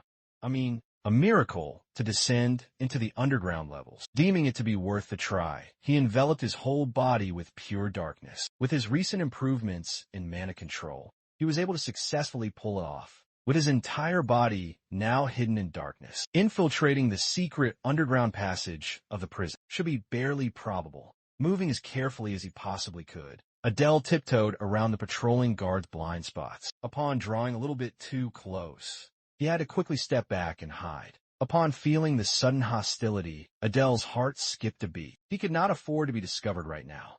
Thankfully, the guard only made a cursory scan of the entire area before moving on. That scary dude must have sensed the subtle difference in the surrounding atmosphere, as was to be expected of an Oregon guard. After passing the most risky parts of the prison, he finally found the only empty cell on the entire first floor. If he remembered correctly, the secret passage should be hidden somewhere inside. Using his position transfer, he trivialized the lock of the prison cell. As soon as he stepped foot inside the four-sided metal cage, the pressure mechanism on the floor instantly kicked in. He struggled to stay upright and prevented any noise from leaking out, while he fell down into a seemingly endless drop. His best bet on landing safely was by using his rough knowledge of how deep the protagonist had descended in his novel. After counting in his head for a few seconds, he sent his own dagger flying down below him. As soon as Adele heard the faint sound of his blade making contact with the solid ground, he used his position transfer to instantly swap places. In doing so, he had successfully cheated the laws of physics and landed without as much as a single scratch or sound. The first part of his plan was now done. Now he must traverse the underground waterway. On the way, he expected to run into a spawn area of toxic black slimes. Their deadly poison was highly lethal on mere contact. In that case, he chose to aim for their cores from a very safe distance. Thankfully, he had the Fong of Darkness for a long-range, black blade ring. Each of the powerful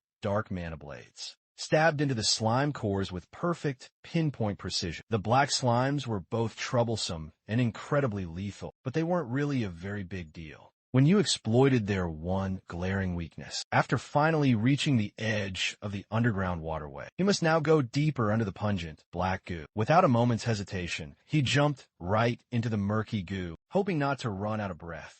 Midway through, suddenly, he heard a foreboding voice from deep inside his own head, telling him not to go any further, for a great and terrible evil lie just ahead. Adele had never written anything about this mysterious voice, or this ominous warning in his original novel, as far as he was aware. He was heading to a site where a powerful demon who had rebelled centuries ago now lay completely dormant. The great evil that was mentioned might just be the very beast that even the powerful demon king couldn't handle and had to seal away.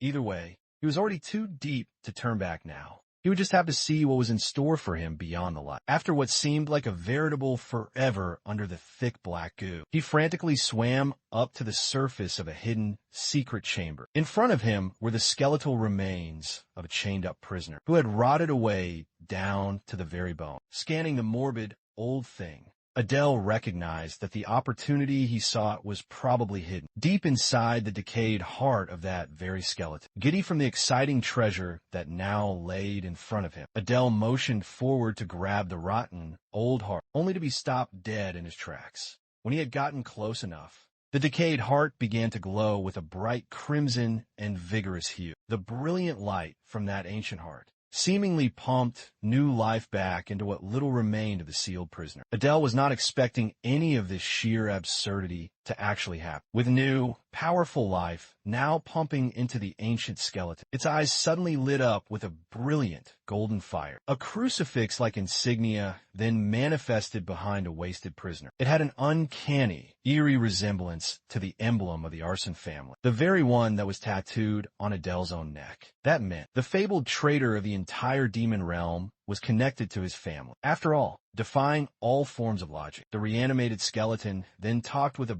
booming, powerful voice. Recognizing Adele as the child of arson, unnerved and intensely curious, his ears perked up to listen closely. Someone who could hear the ancient skeleton's voice was bound to carry the very same burden as he had had in his own life. That was the inescapable fate of the blood that carried chaos. For Adele, he now left a single warning: not to be devoured by the raging chaos. If one becomes obsessed with unraveling its meaning, they're destined to be utterly consumed in the end. After delivering that bone-chilling prophecy, his ancient remains disintegrated into motes of dust, the blackened heart clattering to the floor the moment he touched and claimed the withered organ. A powerful surge of energy pulsed through his palm. It imparted upon him a constant, gnawing hunger, a primal will that sought nothing less than absolute devastation and ruin. He had undoubtedly tapped into the residual, dark desires of his ancestors. Checking his status window, he saw a shocking new update. A brand new trait had been unlocked: telekinesis. Eager to immediately test his new power, he drew his dagger and attempted to move it with only his mind. Unfortunately, all he could manage for now was to feebly lift it into the air for a few seconds. It wasn't a problem of insufficient mana, but rather an issue of extremely low proficiency. Nevertheless, he knew he would need to train this new ability with absolute diligence. Aside from this potentially overpowered new technique, uncovering a clue about his chaos affinity beyond just its raw power was completely unexpected. This clandestine operation had been a resounding success, since there was nothing else left for him to gain in this damp hellhole. Adele knew he had to return to the rest of the class before someone inevitably noticed his prolonged absence. When he finally arrived, the first person to spot him was Fran, and she looked incredibly suspicious. Using the most basic of excuses, he simply claimed that he was just taking a walk around the area. Well, Oregon wasn't exactly the best place to be taking leisurely strolls. To better cover his tracks, he insisted that sightseeing the caged humans was oddly pleasing to him. Dismissing Fran's predictably irritable ramblings, he looked for Luna.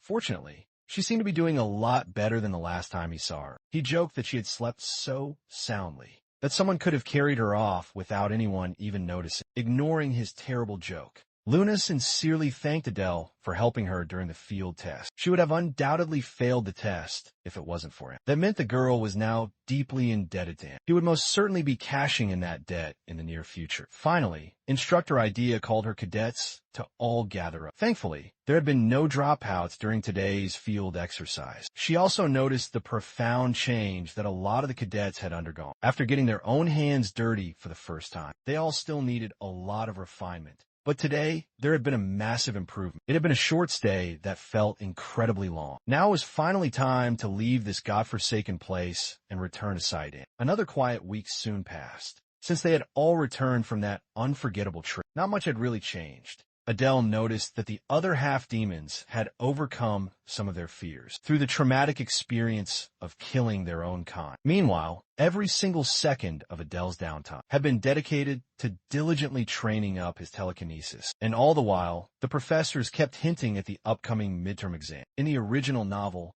The First Year, students of Saitan launched an all-out surprise invasion of the Imperial School around the time of their midterms. This upcoming event was absolutely no joke. Adele could tell that not every in a single piece. Yes, the One Piece is real. Today, Luna kept on stealing shy glances at him and quickly turning away. Once he stared back, based on her worried expression, she looked like she was bothered by something. So he decided to approach her with a warm smile to check what was going on. She wasn't responding, so he gave her a little, startling poke. When he asked if something was going on, she frantically waved his concerned question off. It looked like she wouldn't be sharing her true thoughts so easily. So Adele invited the young lady to have a nice lunch with him later. Hearing his warm invitation seemed to cheer her up a great deal. With that being said, they were now set to meet in front of the dining hall at high noon. Luna was emotionally unstable, but also way too easy to read. She didn't seem as frightened by everything anymore, and she seemed to trust Adele a lot more after their trip to Oregon. A few hours later, the lunch period was almost completely over, and Luna was still a no-show. This was worrying Adele. He didn't want to go in and eat all alone, since he normally didn't even eat any lunch. But it couldn't be helped. His time would be better spent on some more training, anyway. As he was about to walk back to his lonely dorm, Adele spotted Lady Renee and the feared Demon King's daughter, Diana, walking in his direction. Upon seeing perhaps the most dangerous duo in all of Saitan, every single fiber of Adele's being screamed at him to run and not to get involved with them. So he frantically used his position transfer in order to hide himself. Even so, Lady Renee sensed a faint, lingering trace of his presence. Thankfully, she did not investigate her surroundings any further, as he was just hiding right behind a nearby bush. And considering what he had experienced back in the prison of Oregon, he had been a little bit more paranoid about being outed. As a descendant of the infamous arson family now, not only did his own family play a pivotal role in defeating the demon realm, but more importantly, they were directly responsible for the brutal death of the previous Demon King. And to add even more salt to the wound, the arson family had even added the queen to their final kill count. While the ladies were trying to make sense of the faint presence that they had both just felt, Adele quietly snuck away from them. That had been a very close encounter. He really needed to be much more cautious around the entire campus. His sneaky shenanigans had landed him in a hidden, secluded spot right behind the main dining hall. The ample space and the quiet here was a lot better for his training than his own stuffy room. Maybe he had stumbled upon a decent new spot. Unfortunately, the peace and quiet did not last for very long, as a frightened, terrified scream echoed from nearby. Adele instantly recognized that terrified voice and immediately began to run in its direction. His worst suspicions had proved to be correct. Luna was being harassed in a dark, nearby alleyway. Seeing the sweet, young lady being ganged up on made Adele's own blood boil to some truly dangerous levels. She turned to him with a newfound glint of hope in her eyes. Calming himself down, Adele scanned the goons and recognized them all from his own class. He could pretty much grasp what was really going on here. With some barely concealed rage in his cold voice, he asked the goons to return to their own classroom. They must be ganging up on Luna, when everyone here was also a half-demon. The cowardly goon leader then pushed back against Adele. From the very beginning, these half-breeds had never recognized Adele's newfound authority as the actual class representative. These worthless goons had no game at all, believing that Adele wouldn't be able to handle a 3-versus-1 fight. They were very quickly proven wrong. With pure, raw mana that was imbued with his killing intent, Adele grabbed one of the goons and choked him without even lifting a finger. The other two were completely taken aback, feeling the unnerving hostility of their own class representative. These absolute fools had the gall to stand up against him. Well, they couldn't even move. After feeling just a little bit of his intense, killing intent, he then let the fool drop to the ground, looking down upon the pathetic little worm, much to Adele's own surprise. It seemed like he had underestimated one of the other goons, standing on the nearby sidelines. The boy with the spider mark on his cheek was not afraid of him. In fact, this dude was calmly analyzing all of his moves. After making a strong example of one of them, he implored the goons to stop embarrassing themselves and to run away. Hearing them bark even more, Adele gave them one final, last warning, an opportunity for them to shut the fuck up. It was still currently lunchtime, and he'd rather not see his own intestines before having a good meal. Limping away, the three stooges retreated with their tails tucked firmly between their legs. The boy with the strange spider tattoo was still completely calm and collected as he stared at Adele with pure apprehension. Such a calm composure was incredibly unusual for a mere cadet. Aside from Luna, there might just be another diamond in the rough in all of Class A. Once the goons were all gone, Luna ran up to her savior with sincere and deep gratitude for all of his help, since they had gotten held up for too long. Their important lunch meeting would have to wait for another time. Their next class would be beginning very soon, so they had better hurry back to the classroom. He had heard that they were finally learning some real magic today, so he didn't want to be late for it. Day by day, Luna was feeling closer and closer to her fox-eyed knight. A few minutes later, Instructor Robolt entered into the classroom and excitedly broke the good news that they were finally going to be delving into learning some real magic for some real-life scenarios. Today's main focus would be on invisibility and silence, two very powerful techniques that shouldn't fall into the hands of any pervs. Coincidentally, these two were also the original Adele's own forte. The purpose of learning these two particular techniques was quite simple. How do you deal with someone who is stronger than you on the battlefield? At times, the only possible answer is assassination. For some, such underhanded methods were not even an option, but a necessary evil.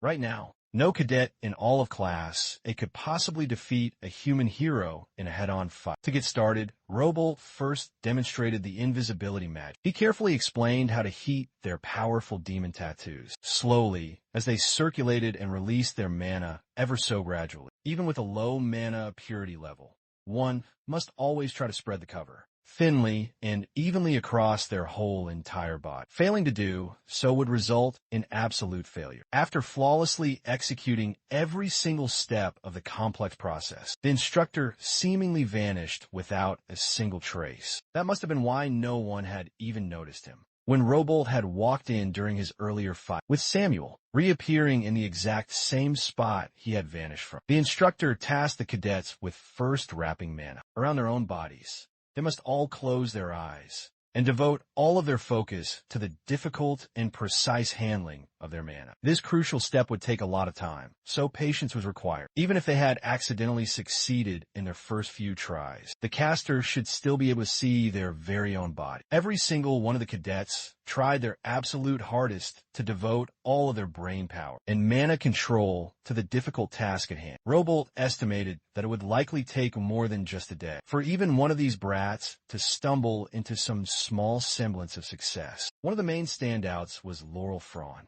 She had a very deep mana pool and good overall control, as was to be expected of a 7 deadly sins child. Even more impressively, the kid who was known for his extreme brashness, Samuel, was exhibiting an astounding level of precise control. His own body was already beginning to look faint. He must have possessed a natural talent for this particular technique. For the normal cadets, a full week of practice was the usual threshold to get a real feel for invisibility's many intricacies. Fran and Samuel were already performing at a truly prodigious level. While he was busy praising the two rich kids, Robolt realized that one of the other standout cadets was now completely missing from his own classroom. The very kid with the chaos attribute that Ares had warned him about. When he looked over at Adele Pixie's assigned seat, the physical form of the boy had already completely and utterly vanished. He could clearly recall that the boy had been sitting in that very seat when he had first started the lecture earlier. While the poor instructor was now having a complete mental crisis, Adele was easily maintaining his own invisibility spell without much effort. Thanks to his body's own latent talent, invisibility magic was way too easy for him to master. In fact,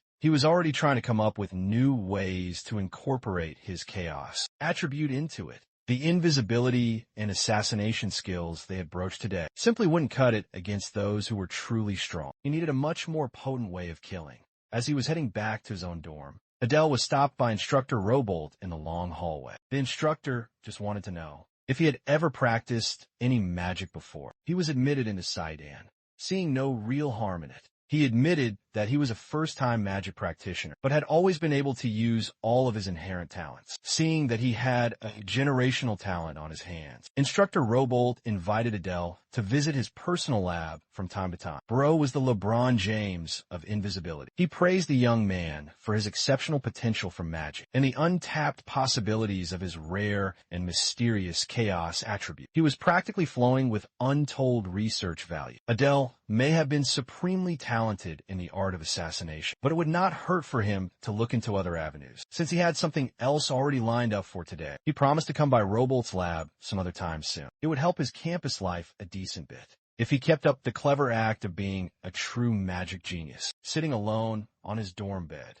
Adele needed to take care of something important before the midterm start, and to do that, he would need a technique that went far beyond mere invisibility. Since Samuel wasn't currently around, this was the perfect time for him to practice. If the events were all consistent with his own novel, then there must be a human spy hiding somewhere in the demon realm. He could not risk being found out by that dangerous person. Adele needed to find and kill that son of a gun, no matter what it took. A high-level spy would be incredibly tricky for him to deal with. So mastering his own personal trump card was the key, going above and beyond simple invisibility. He intended to exist, and yet not exist at the exact same time. With this seamless integration of his two compatible attributes and his firm grasp of the original invisibility magic, he actually succeeded within just a few short attempts. It had worked. In fact, it had worked so well that he couldn't even see himself anymore, as his very presence and existence began to flutter away. Adele then felt a very grim premonition. He might have overdone the non-existence part of the powerful technique, and now he was struggling to even breathe.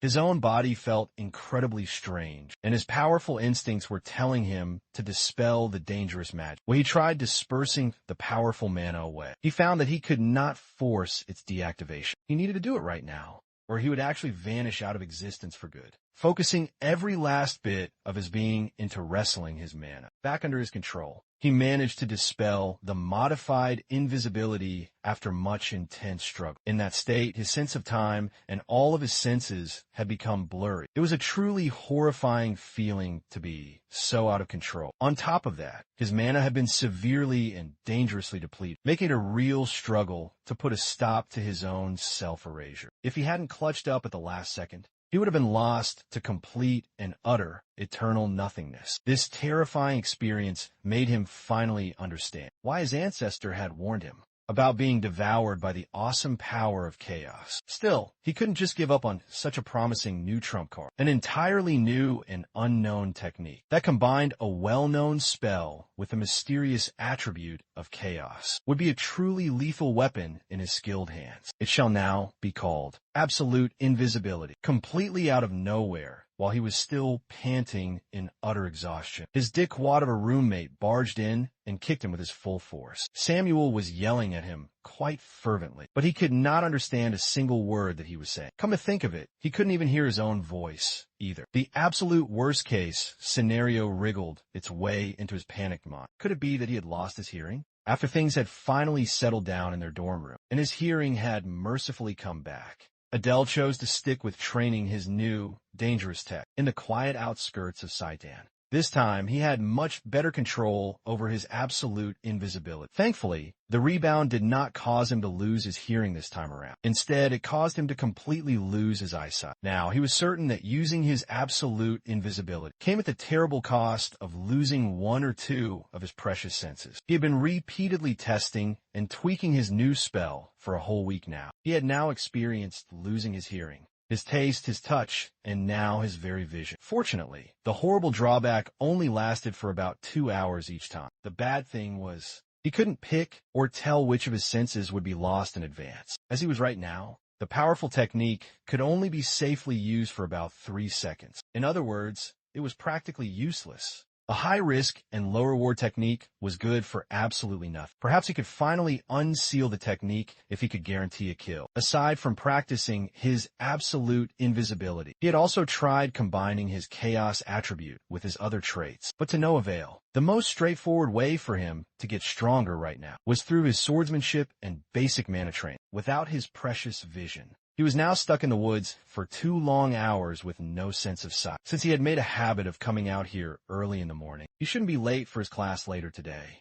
Class, it was now under the care of the strict instructor Aries. After finally regaining his vision, Adele was forced to fall back in line and run like his very life depended on it. It had been weeks now, and all they had done in this class was just cardio instead of learning the true way of the blade. After a grueling stamina training session, Ares ordered all of the cadets to gather up. As the newly appointed class representative, Adele had settled into the new role of relaying orders from the instructors to all of his classmates.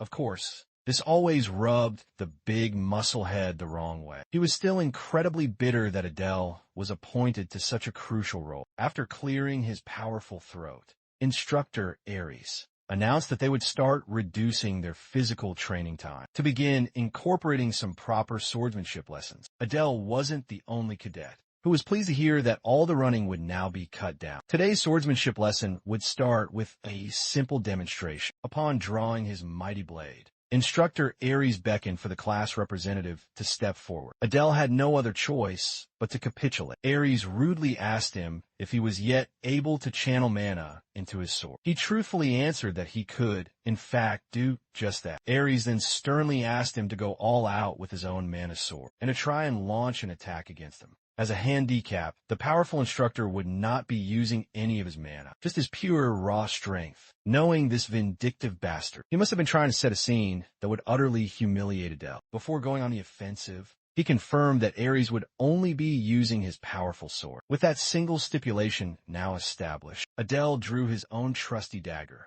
He might be allowed to use his own mana, but using his various innate traits might just be pushing it. For now, he wanted to test the waters and see the instructor's true skill level. From the very get-go, he could tell that the man's stance had no openings for him to exploit. In the human world, he would be at the expert advanced level, give or take. But in the dangerous demon realm, sword skills were mostly judged by how much mana one could possibly channel through their own weapon. Human ranks didn't mean much of anything in this world in the first place. Channeling one's mana into a weapon was not an easy feat. Adele could tell that the instructor was severely underestimating his true capabilities, and that had hurt his own pride a little. If that was the case, then he just needed to shatter all expectations. Darting forward like a loose, powerful arrow, he aimed for the kill through the right carotid artery. Of course, landing the opening attack was easier said than it was done. Shifting his angles, Ares easily moved out of the way. Then, the second part of Adele's assault was finally initiated. As he twisted his blade's handle, he circled back around with a quick, deadly follow-up attack, confident that he could now land a devastatingly critical strike. Ares glared down at him and insulted his unfinished technique. The instructor then flexed his bulky, powerful muscles and tanked the dagger without even raising his own guard. Then, a brutal counterattack to his own spine laid Adele down flat on the floor. His fellow cadets all watched as Ares used excessive and brutal force in a simple demonstration. Adele's hard landing made a large, deep crater on the training ground. He coughed and desperately huffed for air, his lungs completely deflated from the ruthless counterattack. Without even stopping, Ares raised his mighty blade, seemingly aiming for the fallen cadet's own neck. Based on the killing intent he was now exuding, Adele could feel a cold death looming ever closer. From the watching crowd, Luna worriedly called out his name. With one single hand, lifting the hefty blade high overhead, Ares struck down with a powerful force that was meant to bring devastation. Once more, the immense impact destroyed the floor of the training grounds. Even Samuel could tell that this was a little bit too violent for a simple swordsmanship lesson.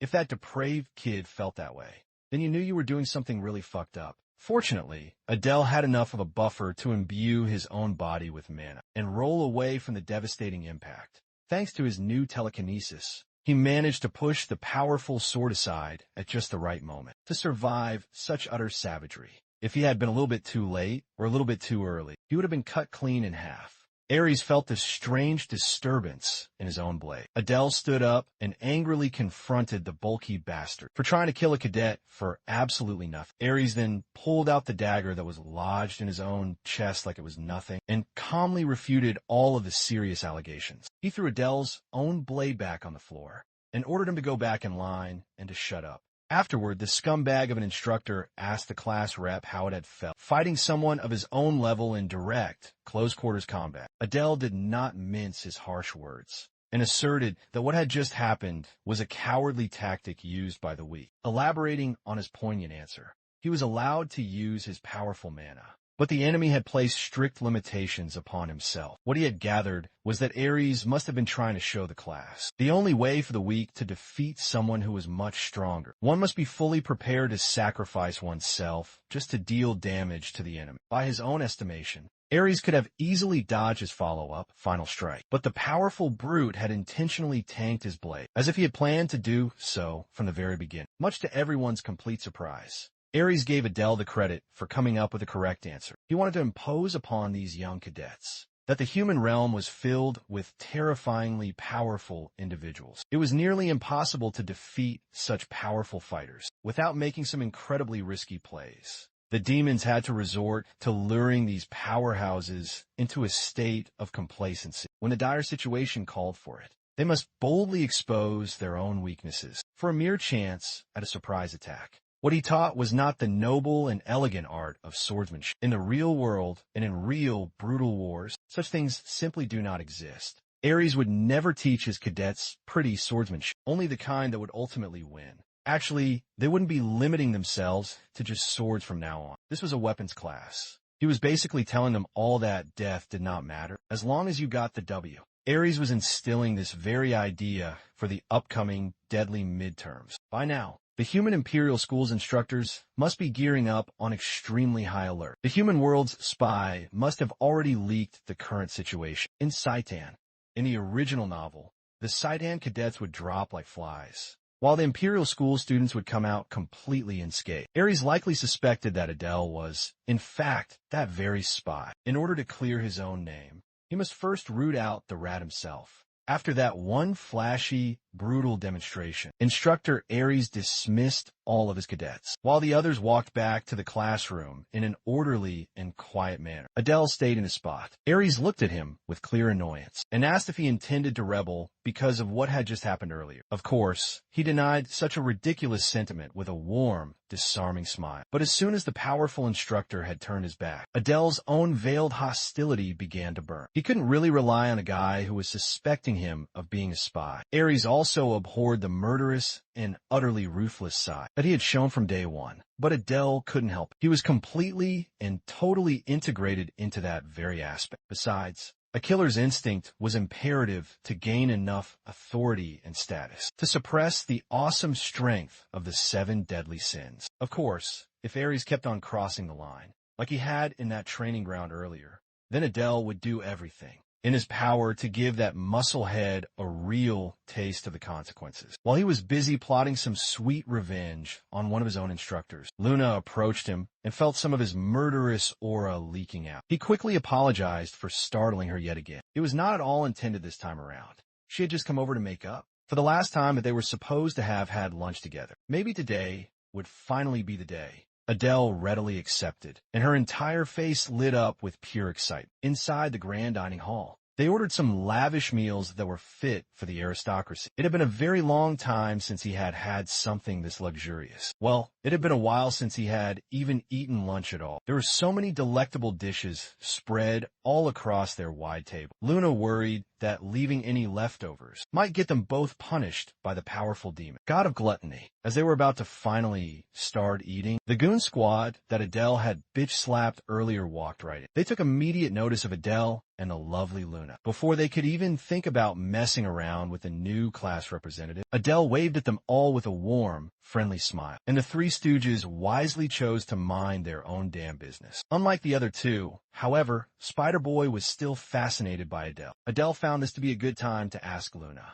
what had really happened with those 3 goons. She confessed that she was being constantly bullied by the other half-demons. She didn't know why. They had just started picking on her at some point. She blamed herself for being so incredibly weak and for lacking any special, powerful physical abilities. Perhaps she didn't see just how truly valuable her healing power really was. Luna then added that the 3 of them had never physically assaulted her. Instead, they just cursed at her whenever they were passing by and took her hard-earned silver coins from time to time. Hearing that she was enduring such a completely shitty situation, Adele advised Luna to always stay very near to him from now on. Luna asserted that she didn't need any special protection. She just had to prove that she wasn't a traitor to all of demonkind. But that was all the more reason for them to stick together. Since he had been meaning to do a little bit of digging, Adele then asked Luna what she knew about the kid with the spider tattoo. Maybe he was from Hunter x Hunter. As far as Luna knew, the mysterious boy's name was Kyle. Hearing that name immediately rigged Adele's photographic memory, reminding him of someone named Kyle that was mentioned in his novel. Asking some more questions, he then found out that Kyle was a pure-blood demon, but that he was hanging out with a half-demon crowd.